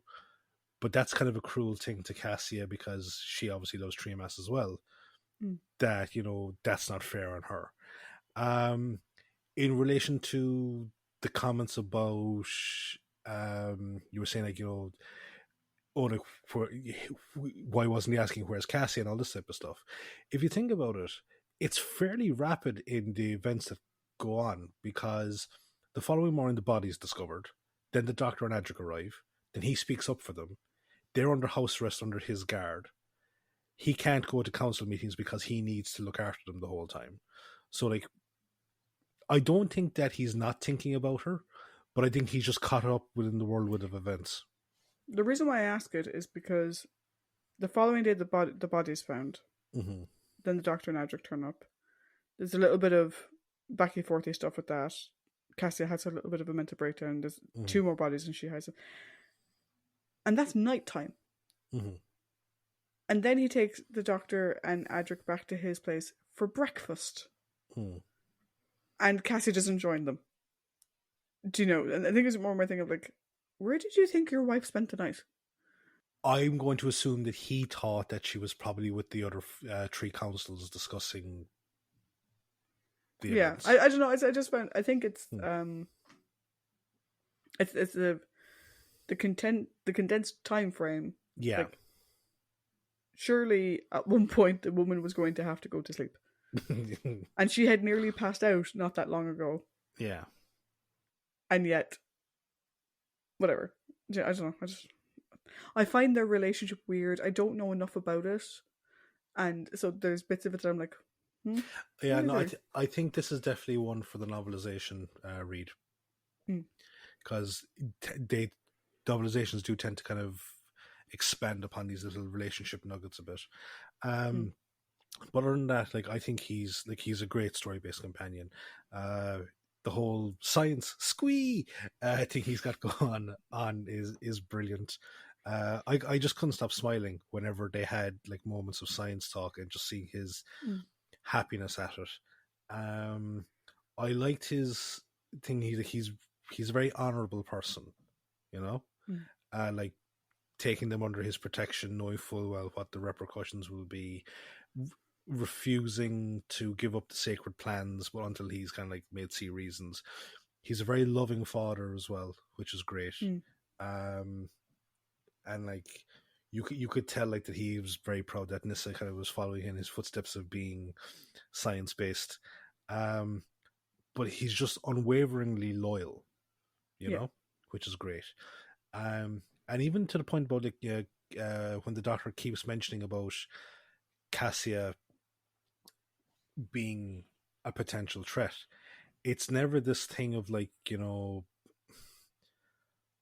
how could she be evil? It's more a case of I need to save her. I get that. I get that vibe from him, Yeah. and the ending, like, oh, like fucking hell! It's so, it's a bleak ending. It really Yeah. is. Like, Tremas is effectively fucking killed, and he's now his body's being used by the Master. And the last thing Nis ever heard was her actual dad call out for help, and then has gone looking for him, and yeah. So, oh man, it's a fucking bleak ending. It's a fucking sad ending for a great character. Yeah, we're going to talk about this in a second, but like I'm so curious about like next week. Yeah. Like, how does that? What's the next step of that? Do you know? Yeah. Like to end it on that. I mean, because in many ways, like you do sort of feel like it ended on a cliffhanger. Mm-hmm. Do you know? Like not for the Doctor, because the Doctor's fucked off and do whatever. Yeah. But the fact that the Doctor doesn't have the final scene, do you know, is really really interesting. So we're on to our prominent characters. So so we'll do Cassia last, but how do you want to do the rest of them? I think so. We have Neiman, Katura, Luvic, Sarna, and Nissa. And so I'm thinking if we do Neiman, we do the three consuls. So maybe Luvic, Katura, and Saran. Then Neiman, then Nissa, and then Cassia? Yeah. Okay. So, Luvic is so fucking annoying. Like, he's the ultimate, like, doomsday. You were sort of joking, I dropped something a second ago. This is ultimate, like, sort of the sky is falling type member of the console. And, like, it's interesting because when you look at the console has three older members and two younger members, Luvic being one of the younger members. And you sort of wonder, how did he get elected or chosen? Because, like, he sort of reminds me of, like, the lady from the Tom and Jerry cartoon who, like, every time she saw Jerry would just jump up in a chair and start screaming. Like, he's so, like, paranoid and whatever. But he also, in my mind, seems to lack of a mind of his own. And he even admits it later on that, like, he doesn't think he's strong enough to be the next keeper. You know, when like when Cassie is like, I wonder who should be keeper now. Yeah. In a conversation with those two, like, but in saying that, he does do the single brave act. Yeah. Which, given what it means, is an incredibly brave act. Where, like, the power of the keeper is still channeling. Someone has to sit in the chair. And he doesn't, you know, stall. He doesn't, like, go, he doesn't, like, look to Katura expecting her to do it. He just immediately runs and jumps in the chair so she can continue the rest of the process, which I thought, like, it kind of redeems him a bit because it shows that he's not just a big scaredy cat. But he is probably the most annoying character for me. He reminds me of the mayor from A Nightmare Before Christmas. I'm just an elected official. I can't make decisions. Yeah, I was like, how did he, like, does the keeper choose the consuls? Like, do they elect each other? How did this guy get on the committee? Like, did his dad do it? Like, what the hell? I don't know, because it's, I know, I think they are, I think they're chosen. It might be a king where the other council members choose the replacement for the vacant seat. Because in my mind, it's one of two things. It's either similar to what we had with the guys in the Skyliner, where when one of them dies or moves on, the next ones pick the replacement. Yeah. Or I wonder if it's the keeper, being super big brain, identifies people from the population who could potentially be keepers in the future, and Mm. those people are made consul. No, to be honest, I think that theory does have good credence, but I also think that I think the keeper selects them, but also to kind of have like a balance. Because if you think Mm, about it, you have Tremas, who is very science orientated. You mm, have Cassia, who is more tuned to the natural side of things, mm. almost in line with like the source as such. Then you have Saran, who seems to be more measured and like maintaining the status quo. And Keturah is also kind of in that vein, whereas Luvic seems to be more of a people person. So I think Mm, maybe he has the balance so that one mentality doesn't supersede the mm, others. maybe. Yeah. Yeah. But yeah, I found him super annoying for the majority of it, and then big clap. He did a good thing at the end. Yeah, no, that's pretty much my thing. I was like, yeah, I'm just an elected official. I can't make decisions. But again, to be fair to him, in the moment of crisis, like he did come true, and like, he Mm. dashed into that chair. But I'm wondering that about the role of the keeper, in that is it one of those things of where becoming keeper, you were like, this is what you could be. You're born to be this type of thing, or is it one of those things of like, yes, you go into power, but the power enhances your own natural character traits? So like, will he be A Luvic the cowardly keep keeper. a cowardly keeper, like, or like, does it kind of actually make you step up to the plate and assume what the leader needs to be? Well, I think it's the interesting thing about the keeper position, because in many ways the keeper seems to be the the the deal breaker. The consul are empowered to make decisions on their own, Mm. and only when they can't do they call for the keeper to break the stalemate or whatever. Yeah, Um, so I would imagine that, like, I don't think it's like the Captain America serum yeah, where could be. good becomes great. I don't think it's that. I think, to be honest, I think a lot of the individual is lost Mm-hmm. when they become keeper, Yeah. because at that point you're really a channel for the source. Mm-hmm. Hence the long life and whatever. Mm-hmm. So I think, and that's why they say, like, it takes time for the power to settle. Yeah. Do you know? So I don't think much, if anything, of Luvic would remain once the power has settled on him. I think it would be the keeper, i.e., the voice of the source. No longer Bran Stark. He's now the three-eyed raven. Terrible So, ending to a show. Anyway. oh, I don't want to be king. Then just fucking roll away. Right. Uh, I still love, again, tangent, related tangent though, because you were talking to the Half Measures guys with us in Discord yeah. the day, over the week. I do love the fan theory that the whole of, like, season, like, from the minute that he became the Three-Eyed Raven, like when Yeah. he did his, like, the hold the door thing, Mm-hmm. um that everything else, everyone's stupid decisions, um Daenerys losing her mind, it Mm. was all fucking Bran warging into people, freaking the fuck out of them and making them do shit they wouldn't normally do so that he could become into power. I'm like, I love that fan theory. It makes so much more sense than what we saw on screen. um but yeah, anyway, who's next? Cthulhu. Katura.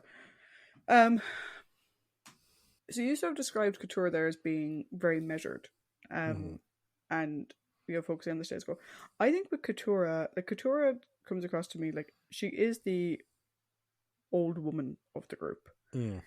in almost every way, where she seems to be focused on protocol Yeah. and not necessarily, like, historic protocol, because Cassia really advocates for the spiritualized way, the supernatural way, the whatever.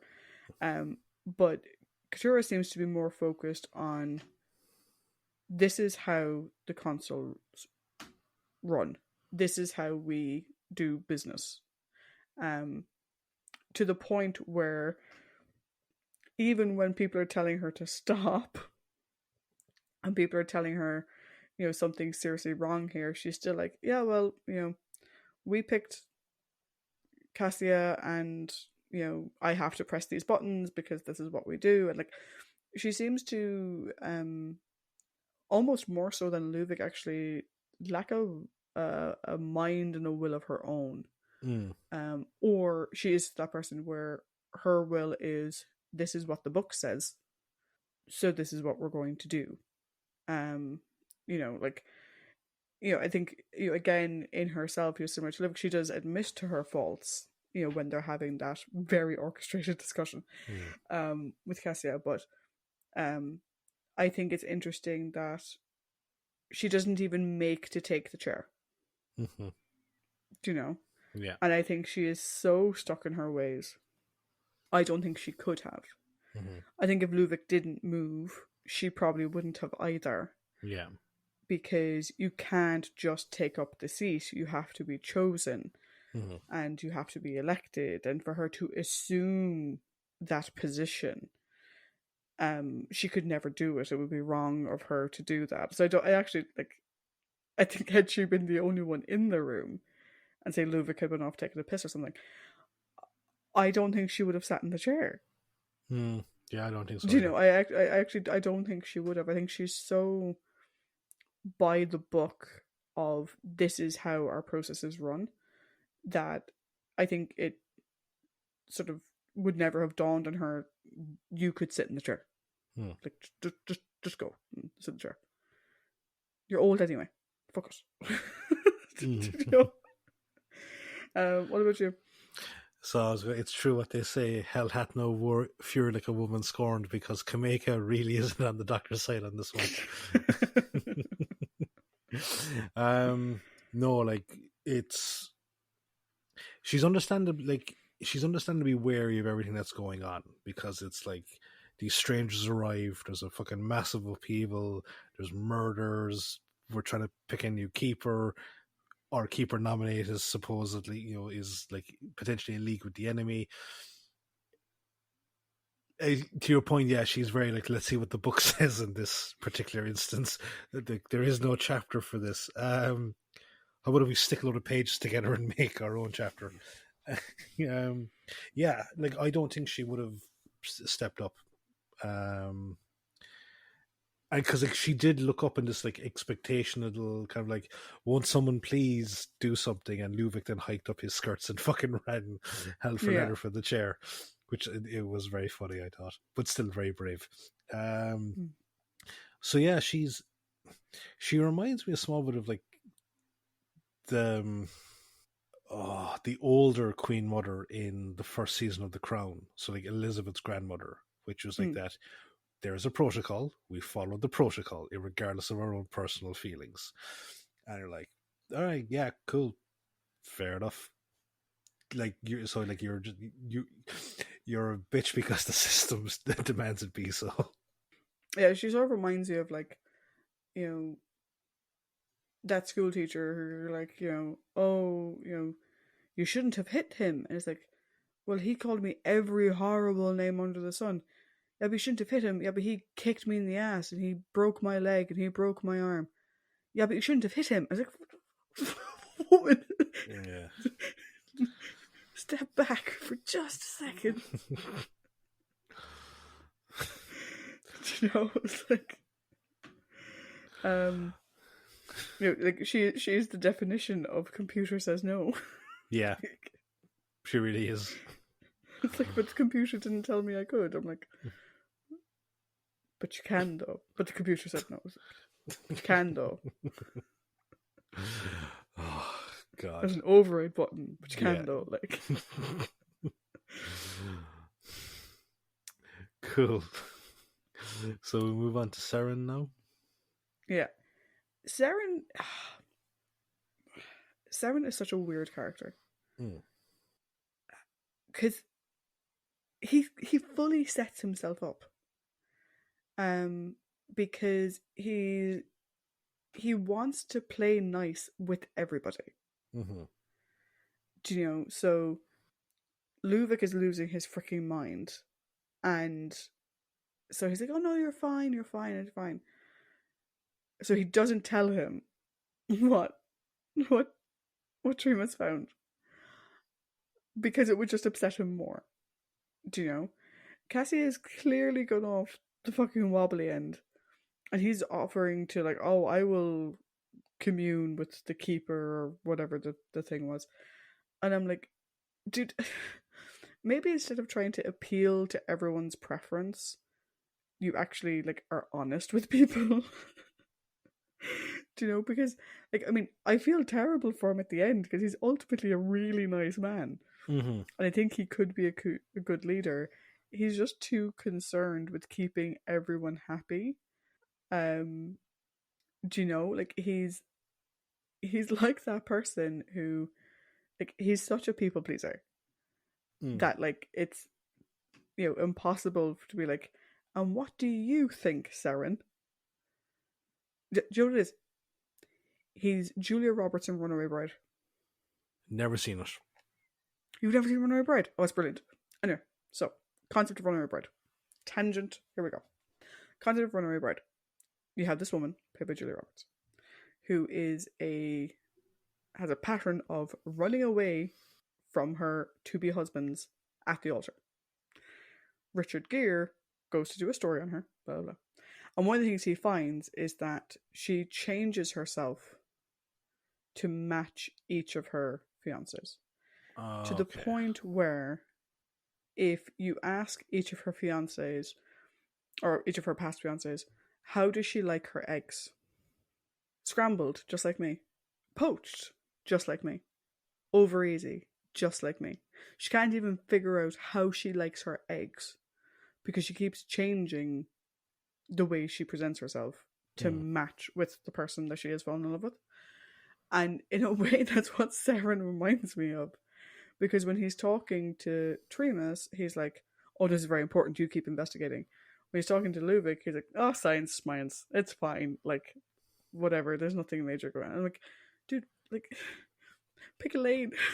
Like, stop trying to appeal to everybody, because it means that ultimately he sacrifices himself because he's dug himself such a massive hole by appealing, like trying to appeal to everybody else, that the only way out he sees is just to offer himself as tribute, Mm. being like, I'm the reason Tremas didn't tell you this. I'm the reason for this. So I will stand in judgment, and then ultimately gets him killed. And I'm like, I really like you, but like, who are you? Do you know? Actually, yeah, like that makes sense. Like, do you have any other points? No, that was mine.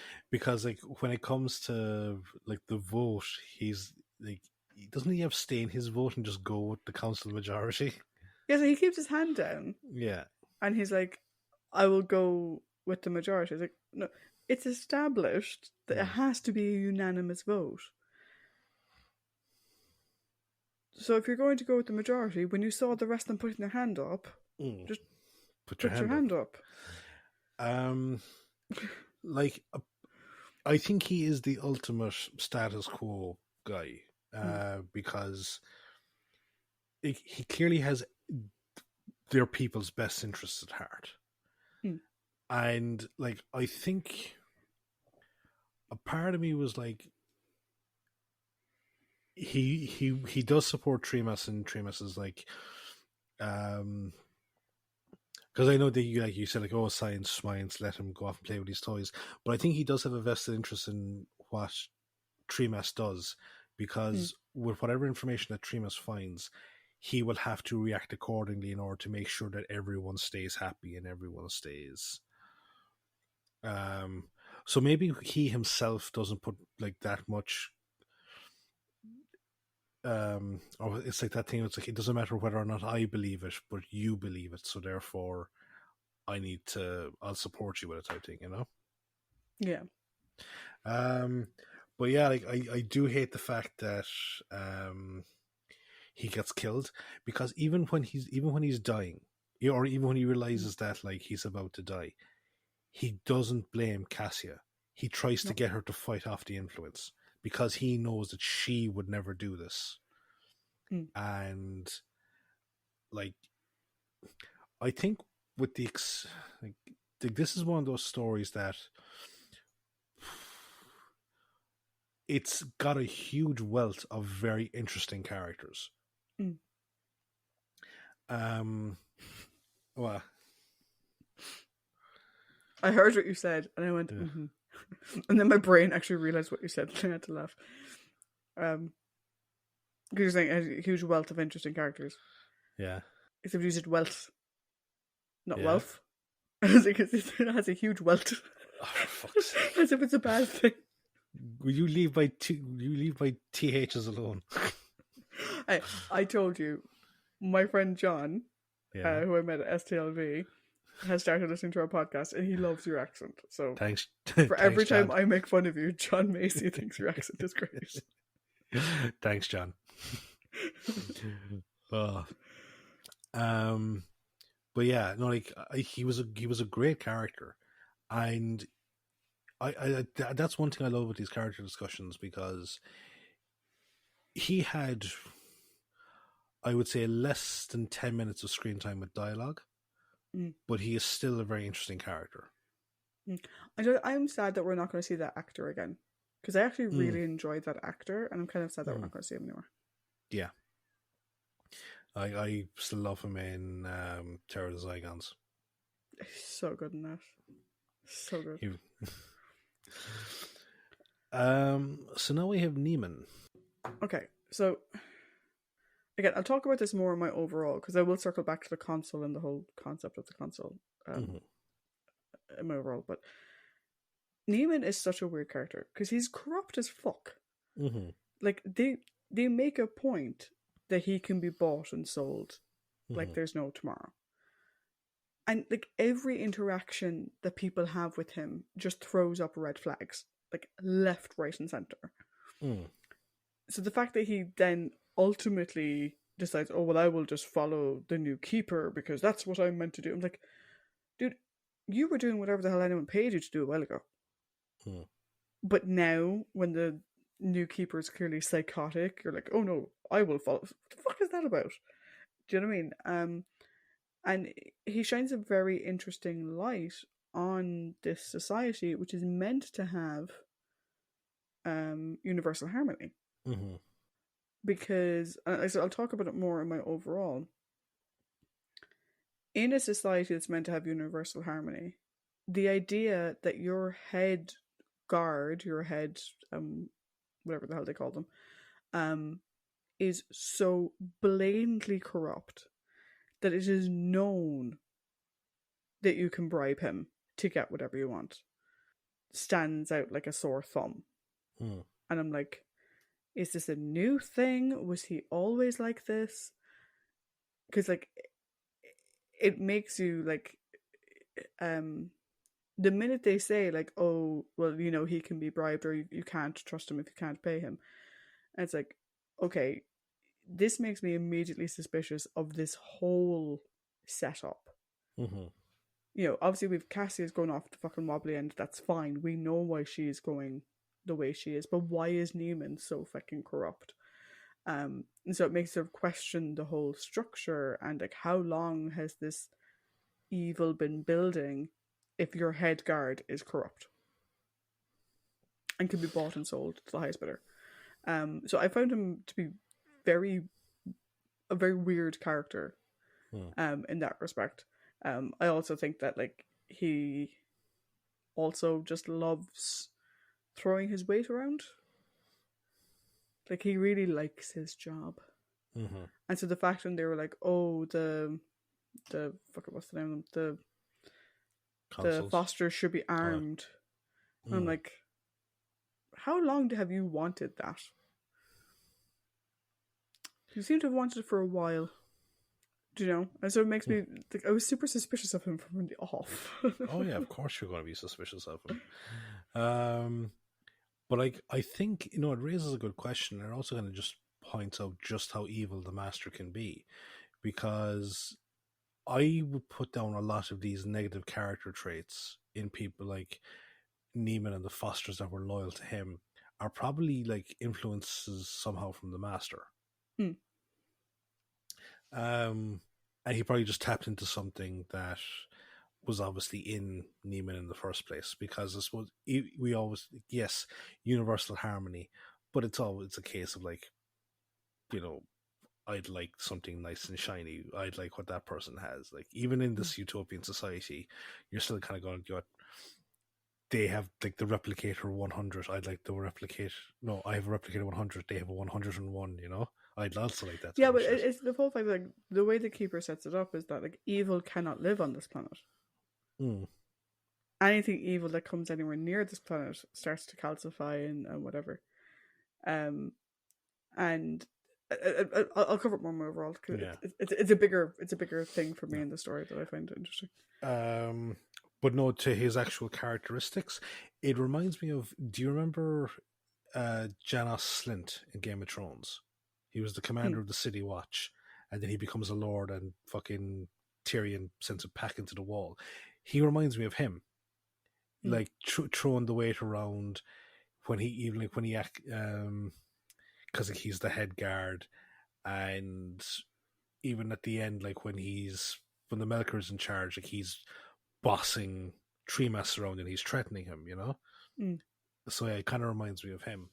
And then obviously is fucking very cowardly when he dies. But I don't think there's anything special about him that we haven't seen before in the corrupt official archetype. No, it's just the And I fact that there is a corrupt official seems odd. yes, mm. it does kind of, now that I think about it, is like a very weird story element to have. It Hmm. would have been better. It probably would have made more sense as, rather than have him be prone to bribery, all that kind of stuff, or even just kind of like say like he was in the garden and the Master had also exerted his influence on him somehow. Yeah, or even say that like Newman was selected for his role by Katura, and Katura is very by the book, and a Mm-hmm. lot of the stuff that people were trying to get him to do, Mm-hmm. they wanted to go into the garden after hours, they wanted to disperse the crowd or whatever. Well, that's not by the book. Yeah. So as opposed to people bribing him to get what they wanted, it was them trying to talk him around Mm-hmm. and stuff like that. Maybe would have been better. Maybe, yeah. But like I said, I'll talk about it more when I get to my Cool. overall thoughts. So now we have Nissa. Nissa. So I didn't write down a whole lot for Nissa because we don't get to know her very well. Mm. We do actually know a few things though. She's very sweet. Clearly, like what I love is that she didn't see Kessia as like the evil stepmother figure. And like when the keeper asks her to join them in the blessing, she seems really happy. Mm. To be kneeling between them and stuff like that. And like because of the way the women's hairstyles are, she does Mm-hmm. kind of look like she could be their daughter in a way. Do you Yeah. know what I mean? And like when she goes to the grove to take care of the Melker, like taking up that mantle, she clearly like has great pride in that, Mm-hmm. and sees it as a position of honor, which it is, in their society. But she also reminds me a little bit of Victoria and a little bit of the daughter in Web of Fear, the And daughter of the site, yeah, where she clearly learned science at her dad's knee. mm-hmm. Her mom passed away or whatever when she was younger, etc. And I like that. I like seeing that sort of generational scientist, as it were. Mm. Um, but she's very brave.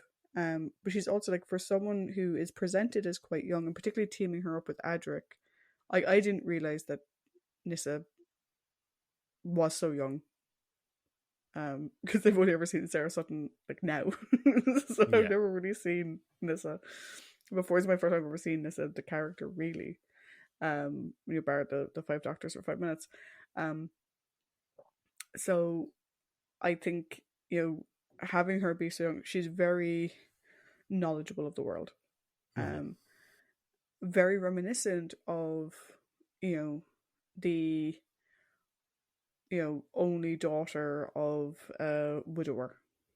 Do you know, where you kind of get the sense that she does take care of the house. She knows the way the world works. She knows to bring money to bribe Neiman, Mm-hmm. and she has absolutely zero compunction about doing that. Yeah. She knows what needs doing.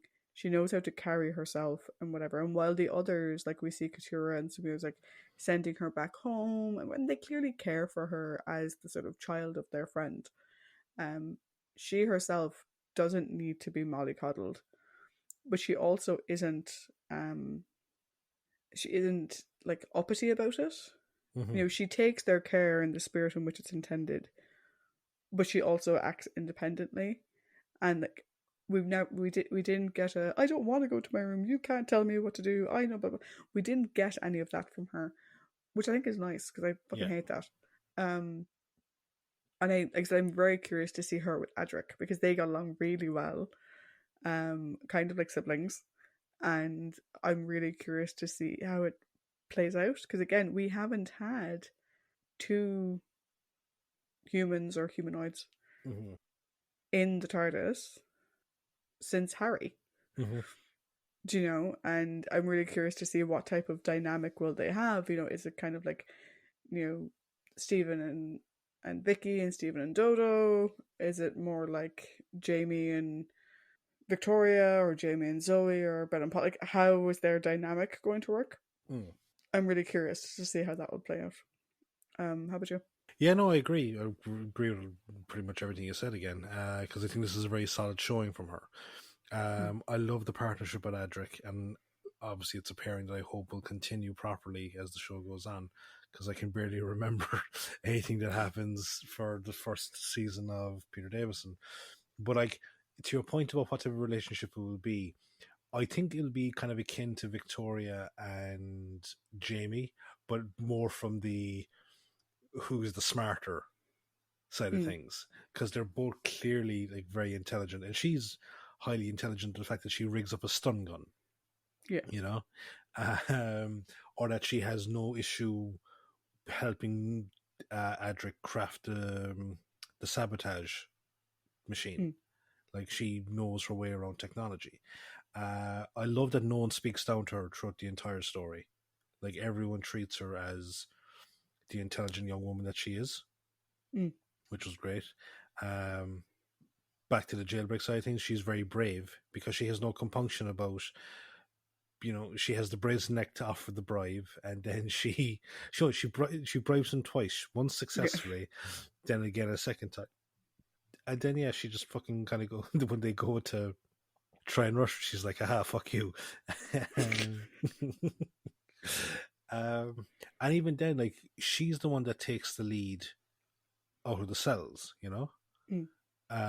like, you would think that maybe, obviously not not Adric and the Doctor because they're unfamiliar, but Tremas to like protect his daughter. Mm.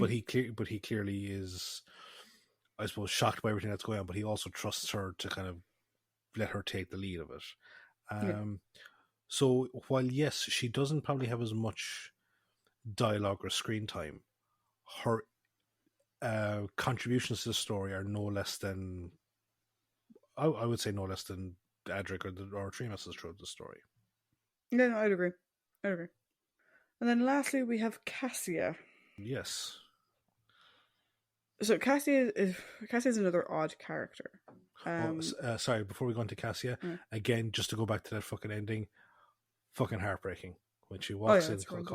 calling for her dad. Yeah, absolutely fucking heartbreaking. I'm so curious how next week is going to pick up with that Okay, because um, Cassia. but yeah, so Cassia, Cassia's such an odd character because like when the Keeper's telling the story of Traken and how the Melkor came, Cassia's role of, it's sort of presented as, someone will take care of the Melkor, the evil, until it calcifies away and no longer is. And this is seen as a position of honor. And she was assigned to that job. And she does it for years. She goes from being a young girl, to being a full woman or whatever. But the way the others talk about it is like, oh, Cassie and her obsession with the Melkor. It's like, no, I thought, like, it's a position of honor. The keeper passes that position to Nissa, so that Cassia can focus on being a wife. Do you know what I mean? But like, we then hear that she drove the Fosters from the Grove. How the fuck did she manage that? Why was she able to do that? Like I said, taking care of the Melkor is an important task, but the others seem to make fun of her for it. And I'm like, okay. Like, the base point where we meet her as an adult is just strange. Because, and this sort of goes into sort of my thing about, like, the influence of the Melkor. Like, the Melkor has the Melkor been influencing her since she was a child? Slowly, psychically influencing her, slowly taking over the Grove, forcing other people away. Because the Keeper describes it as like, oh, like at the moment, like there's just some weeds growing, but like, it could get a lot worse. But like, who said the Fosters weren't to go into the Grove and take care of it like they always did? Like, how did that happen? Our marriage to Tremas again seems odd. During the ceremony, she looks super happy. Like, she's clearly delighted with what's happening. But then after, her emotions for him seem to ebb and sway. Like, she pleads for his life with the Melkor at one point, but at other points she doesn't seem to give a shit. And it's not very clear when that's Melkor's influence. And when it's just Cassia herself. Also, like, she gets so upset over the fact that he's being chosen as the next keeper. Why did you agree to marry him then? The keeper must be chosen from the consuls. So there's a chance that one of you will be chosen, so why agree to marry him? So, do you know, if you know that's an option, maybe that's me being super cynical, it's like, oh, she married him for love. But like, she knows that that's an option. Yeah. You know? Which begs the question, again, with this weird consul setup, should two of the consuls be allowed to get married? Does that not bring up a conflict of interest? Maybe? Do you know? Like an isolation of power in two versus the group.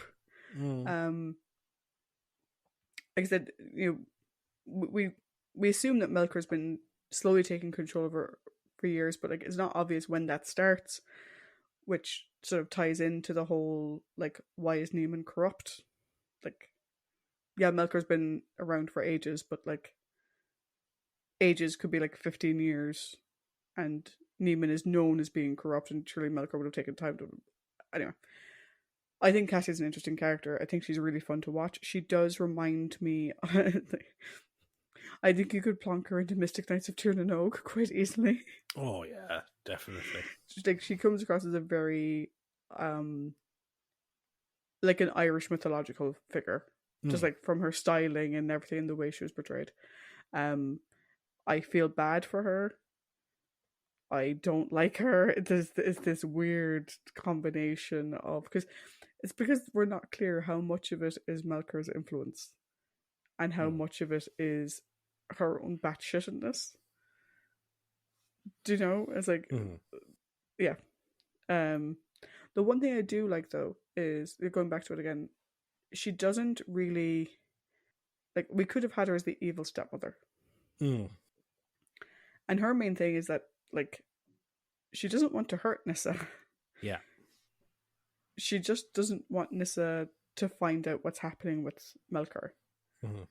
So when she comes across Nissa doing what she's meant to be doing, there's a bit of jealousy there because she doesn't like the fact that she had to give it up.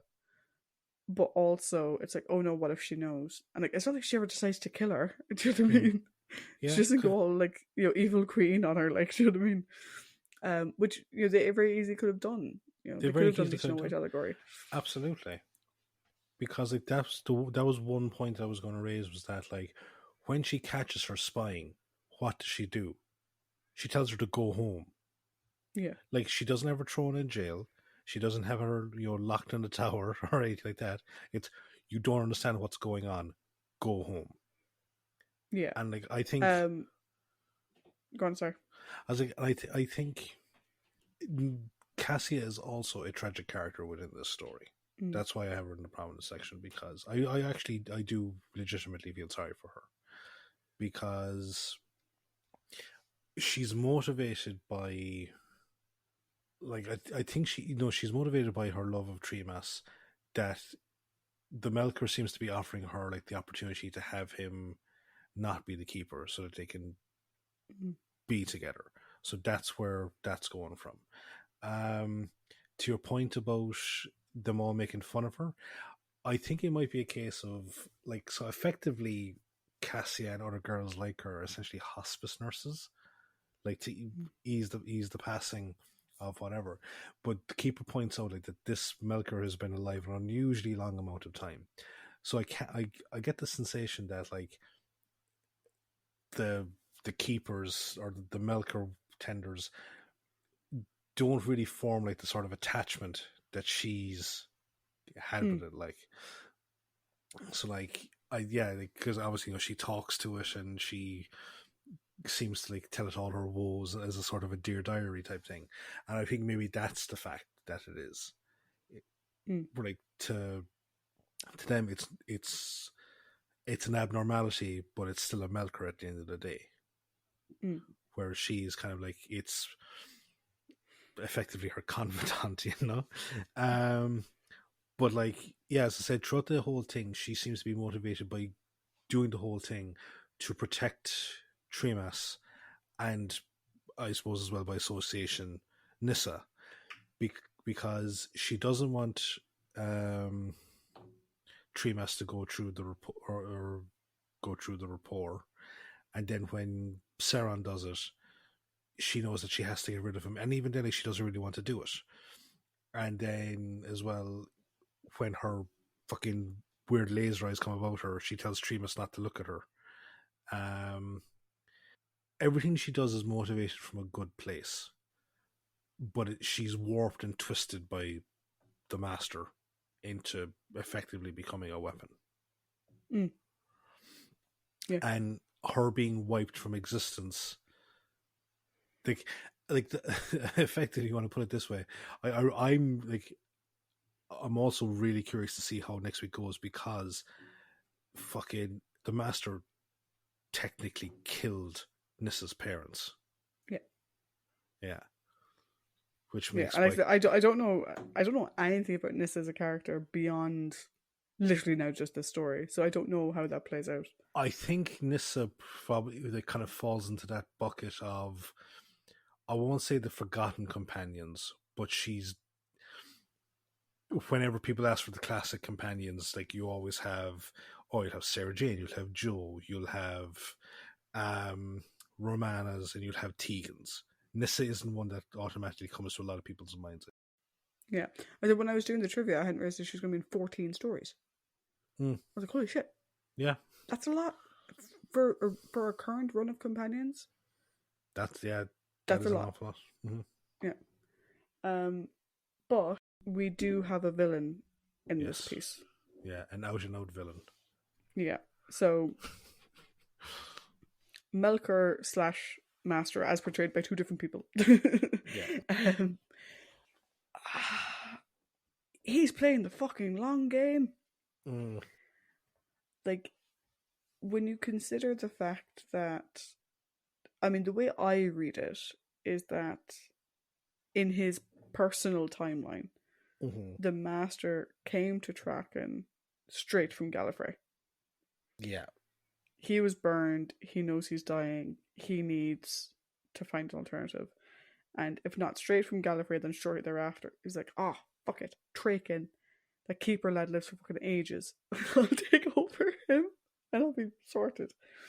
So he lands on Traken, and like I know that the Melkor that Cassia interacts with is just a TARDIS, so the Master's puttering around inside. Yeah. But like he's puttering around inside for years. Mm-hmm. And then when he finally like, so he said like, I think something that like sort of I didn't realize until I was talking to him. Not only does the TARDIS have weapons, Mm-hmm. it can move. It can walk like a person. Yeah. Which my brain didn't actually fully realize until I was about to say that the Master was waiting for the right time to begin acting on his plan. And then my brain jumped to the image of the Melkor so peeking around the side of the door to like shoot beams. If he didn't shoot beams, he shot mental energy or whatever at the Keeper. And I'm like, hold on. Does the Master make a load of levers to move the legs and then move the arms? I know I'm kind of obsessed with that image. It's like, is it the season 5 Sarah Jane Adventures episode with the man who never was or whatever, the hologram, and you've got like Luke and Sky trying to like throw different levers to have him like turn around and wave and whatever. Sorry, I don't know why I just suddenly found that really funny. But yeah, but like what the Master is trying to do is super messed up. I think it gives a real insight into the character of the Master that we've never really gotten up to now. No. So the Master up to now is that I want all power. Mm-hmm. Whereas here it's I want to live forever. Mm-hmm. And that's a very different goal to I want to control the universe. Now the I want to live forever has an element of I want to control the universe. Mm-hmm. But like so we find out here that 12 regenerations, that's the limit. Mm-hmm. Apparently. Caveat, asterisk. Yeah. And his thing is like, well, but I want to keep going. And not only do I want to keep going, I think I'll take his body, this like all-powerful being that the Doctor holds in great reverence. Again, going back to that whole bit about the Doctor holding great reverence. So I think as an outing by the Master, ultimately in his key goal of I don't want to die, I want a new body, the Master wins. Mm-hmm. He doesn't have a backup stupid species he's using who ultimately turn on him and whatever. So he doesn't have the Delgado Master problem. But I think this is probably one of the best Master stories we've seen in a long time. Because he's not in it very much. It's all about his influence. But yeah, I've kind of gone on a weird random tangent. I liked him. I'm curious to see more about Anthony Ainley. I've seen one of his stories from way further on. But I'm curious to see more of him. I think it'd be really interesting. And I'm so curious for how this whole thing with Nyssa pans out because, we've had sort of companions who've had dealings with the Master before, Jo being obviously the big one. In New Who, obviously Martha has her hang-ups or whatever. But I think they might all pale in comparison to the initial interaction that Nyssa is having. Yeah. And like speaking of, I suppose we'll get more. I'll really save that point for the overall. But in relation to the Master, to be fair to the fucking prick, it's actually a really good plan. If you think about it. Yeah, it's so good. It's one of his best plans. Yeah, because usually his plans are shit. It's like it's manipulate a well-intentioned girl, help her potentially to rise to power, get her to do all your fucking dirty work under the pretense of her fulfilling the duty of her role as counsel, and then use her as a sacrificial lamb and pin everything on the fucking Doctor. It's like it's by not sticking his fucking nose in continually, it's actually, yeah, as you say, it's the best plan he's had that we've seen. It Because really like, is. yeah, because like as like Roger Delgado was a fantastic performer as the Mm. Master, fucking absolutely sensational. The Master, however, as portrayed by Roger Delgado, is a fucking idiot. He fucking is. He's a complete fucking idiot. Um, and then the oh, his name fucking escapes me. I cannot remember him, but the guy who portrayed Skeletor Master Mm. before Jeffrey. Um, now, as an intimidating figure, he was amazing. He was Mm. so fucking creepy in that story. But his plan did rely on the use of also kind of evilish minions, where it's like, here, no, it's like corrupt the good and make it kind of go, yes, I'm completely magnanimous and I'm going to braid your hair. And it's like, okay, now just fucking help me get to power. So yeah, it was a fucking doozy of a plan. And I'm amazed at his patience, because as we've seen before, he's an incredibly impatient person. Um, yeah, and the reason I call him a fucking prick is because I think this is the most monstrous thing he's ever done. Mm. Like, I know before we talked about in Terror of the Autons, where he dressed up a guy as him and then fucking sent him up to a firing squad. That is bad. But manipulating a young girl throughout her pretty much her formative years, using her as a sacrificial lamb so you can gain power, and then possessing the body of her husband, leaving their I would call Nissa their Mm. child, leaving Nissa an orphan, and going forward, like having Nissa face that. I think this is the most fucking monstrous he's ever been. Yeah, because I can't help thinking, like, the next time they meet, he looks like her dad Yeah, from when she was like little, yeah, little. yeah. I'm like, that's so messed up. It is so messed up. I do also have another visual of how the Melkor is moved. So Mm. it's either levers, like in the Certain Adventures episode, or it's like a Power Ranger. Do you know when they Yeah, have the big things? Or like, yeah. like a The Pacific Rim Zords. type mech thing. Yeah. Complete with extravagant hand motions and everything. Like, Right, fight. I don't think, like, obviously you can see me, or listeners can't. I don't think people realize just how much my brain literally just as I was talking about it caught up to the fact that the Melker can move, Yeah. his TARDIS can walk. How the fuck does that work? Oh Christ. Or maybe he's got like a Ripley suit where he's like, inside the power lifter thing, and he's but yeah, no, fuck it. What was this Johnny Byrne? Mm. I'm impressed. You made the Master an actual credible villain. Yes, well done. Yeah. Oh.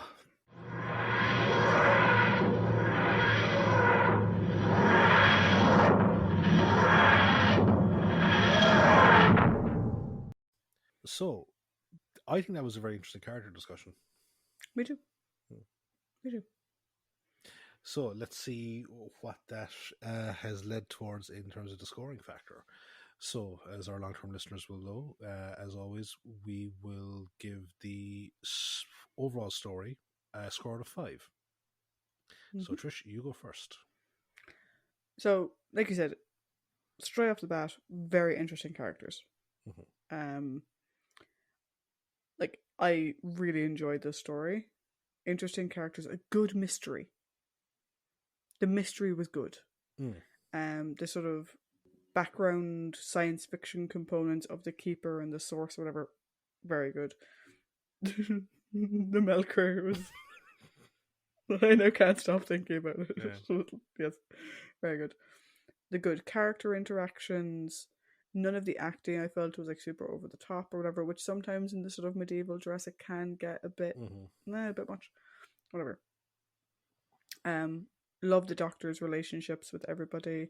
Love the Doctor and Adric. Love Adric and Nyssa. Love the Doctor and Trimas. Love Cassia just as an exploratory character. Love that the Master is a credible villain this time around, like you said. There are a few things about Traken, though, that confuses me. The main thing is why a planet that is apparently so innately good that if an evil presence sets foot on it, it immediately calcifies and eventually becomes part of the Garden of the Grove, needs guards and guns. That seems slightly weird. Corruption of the guards is accepted.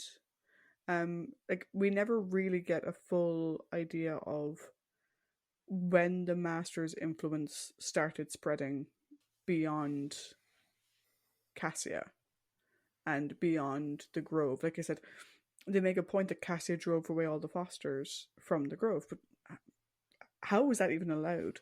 You know, it's accepted by everyone that Neiman is corrupt. For him to have that reputation and for it to be so baked in a society that's so innately good, that's been happening over years to get to that point. And so we don't really see that. You know, like, did it start as soon as the Melker arrived? Did it take time to start?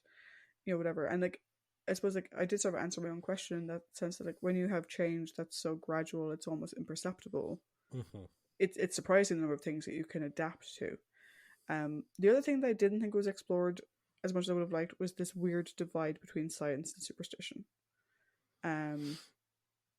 There was like a sub point there on that I don't think was explored quite as much as I would have liked. The cult of Melkor. Yeah, like, the cult of Melkor, but even just like why hide the scientific answer from Luvic? Do you know the fact that Tremas, you know, nearly wet himself at the idea that someone like science? It was like, okay, what's happening there? Do you know? I'm not quite sure what that subplot or surface tension is meant to be. And the other thing is just the whole idea of the consuls in general. I find it weird the two consuls can get married. Given their position, it seems like a weird potential power imbalance. That said, with all of that, I did thoroughly enjoy this. There was one or two bits where I was like, okay, where are we now? Come on, pick it back up again. But overall, I really enjoyed it. I did originally give it a 3.75, but the giggle that I've gotten at the Melker has bumped it up to a 4. That's like me and the Sunmakers. I just laughed so much at it that I had to give it a higher ranking. Yeah. So for me, that is a 4.00. A 4 keyboard 0.00, which bring it doesn't do much for the average for this season. But you know, it brings up a bit. So how about you? So first things first, Anthony Ainley is primarily known for his role and his contributions as the Master. But I think he had a fucking standout performance in this story as Tremas. He is excellent in this story. And I think it adds a new layer, because I always felt that there were times, and again, this is from my memory, that he was kind of Panto-esque as the Master. And I continually forgot then as to the origin of this particular Master. Like, he murdered a good man and is now wearing his body as essentially a puppet, and that adds a whole other level to that Master. But I think he had a standout performance here. I really like this story. It has this weird thing where it's fairly rapid paced, but at the same time it keeps the tension of a much slower paced story about it, if that makes sense. It's got a good supporting cast, with Sarah Sutton as Nyssa and Sheila Raskin. Cassie I thought was great. I like the design of the Melker, and I know that it for a lot of people it might be slightly cheesy. but the effect of Cassia's eyes, like they put two little kind of cloth eyepieces over her eyes, but that effect, it actually is freaky when it has her like with the glowing red eyes. It's just, it scares the shit out of me because it reminds me of that movie Suspiria. But the only thing that I think it failed on me was actually the final showdown with the Master himself, because between the Doctor and the Master, it's literally, I think it's like 2 scenes, and Jeffrey Beaver's work as the Melker is amazing. His work at, but technically the Melker is the Master, but his on-screen bits, I would have liked to have seen him a bit more, like be it to give half the episode to him, or something a bit more, because I think he deserved it. Actually, speaking of his scene when things start blowing up and the Doctor, for no reason, just charges through a plate glass window. I couldn't fucking stop laughing at that. It just felt so unnecessary. But like his plan, and like, also, sorry, in my relation to my point on the Master, I get that his plan required anonymity, but I was still looking forward to the showdown. But like yourself, I gave this a 4. I think it's a really solid, really, really solid story. If this is the first part of a trilogy, I am looking forward to revisiting parts 2 and 3. Yeah, I deliberately kept that out of my trivia notes because I didn't want to spoil things for people. But this is the first story of what is known as the Master Trilogy.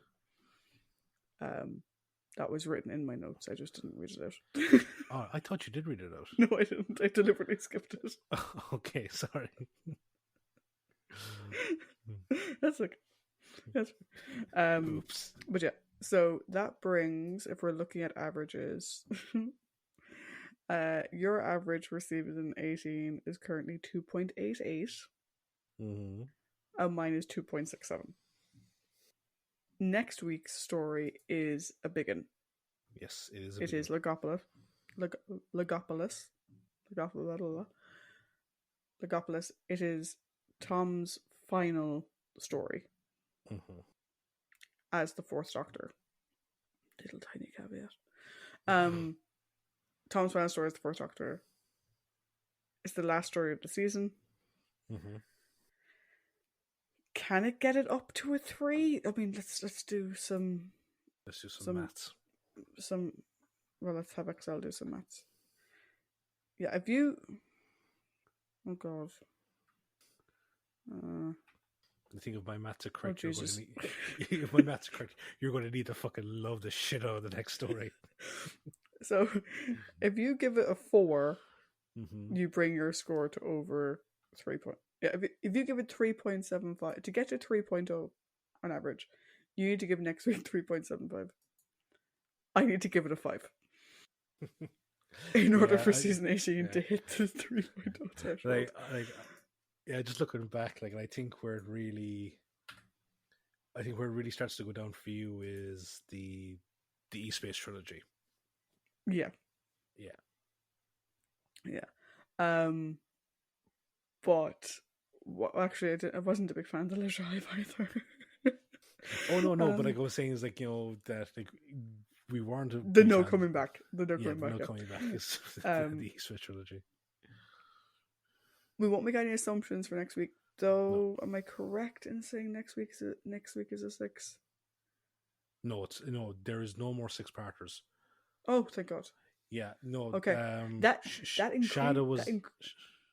Yeah, go on. Sorry. I was going to say Shadow was the last 6-parter. Okay, this could be okay then, because it's much harder for a 6-parter to get a 5 out of me than a 4-parter. Because I get bored. Sorry, I just said it again. Do you hear me, Canower? This is the last more than 4-part story. I'm not doing Trying to a Time Lord in one go. Poor Paul. Yeah. He just wants to see you suffer. Yeah. For his benefit. Also, okay. Side conversation here, right? Yeah. if you were to do Trial of a Time Lord in one go, Yeah. the podcast would be like 5 hours long. Absolutely. And you may like that, Paul, but nobody else would. Anyway, Legopolis next week. Then the following week will be Tom's. Oh, it's gonna be Tom's rambling. That's gonna be. Yeah, that's gonna be tough. Tricky. And then I need to look at the calendar because. Yes, we. Are we going to be recording it before we have to break again? So according to my schedule, so I because yes, this is Tricia's going to cause a disruption in recording once more. Well, no, like we'll be recording next week. Yeah. And then we said we'd do it one day earlier because I'm going to be away. So yeah, we'll get the rambling done, and then we'll have our break. Will we get our special rambling done before the wedding? You mean Canine and Company? Yes. That would be the 14th. Cool. So yeah, and then there'll be a week off before we start Peter Davison. Yes. Because yes, I'm forced to take another break. Actually, wait. It will probably be the 5th of October before we start again because we have a wedding. Oh, okay. Yeah. And Paul's just like, will you just get to Peter Davison? Christ's like, no, Paul, no, no, we won't. I think Paul's more like wants more Colin Baker than Peter Davison. Yeah, but we have to get to Peter Davison first. True. Anyway, Paddy, it was lovely talking to you. As always, it was lovely talking to you. It was an interesting story. It's been a few weeks since me and Paddy have recorded one of these, so yeah. It's been good. Enjoy the rest of your evening, and I'll talk to you next time. Bye. Bye.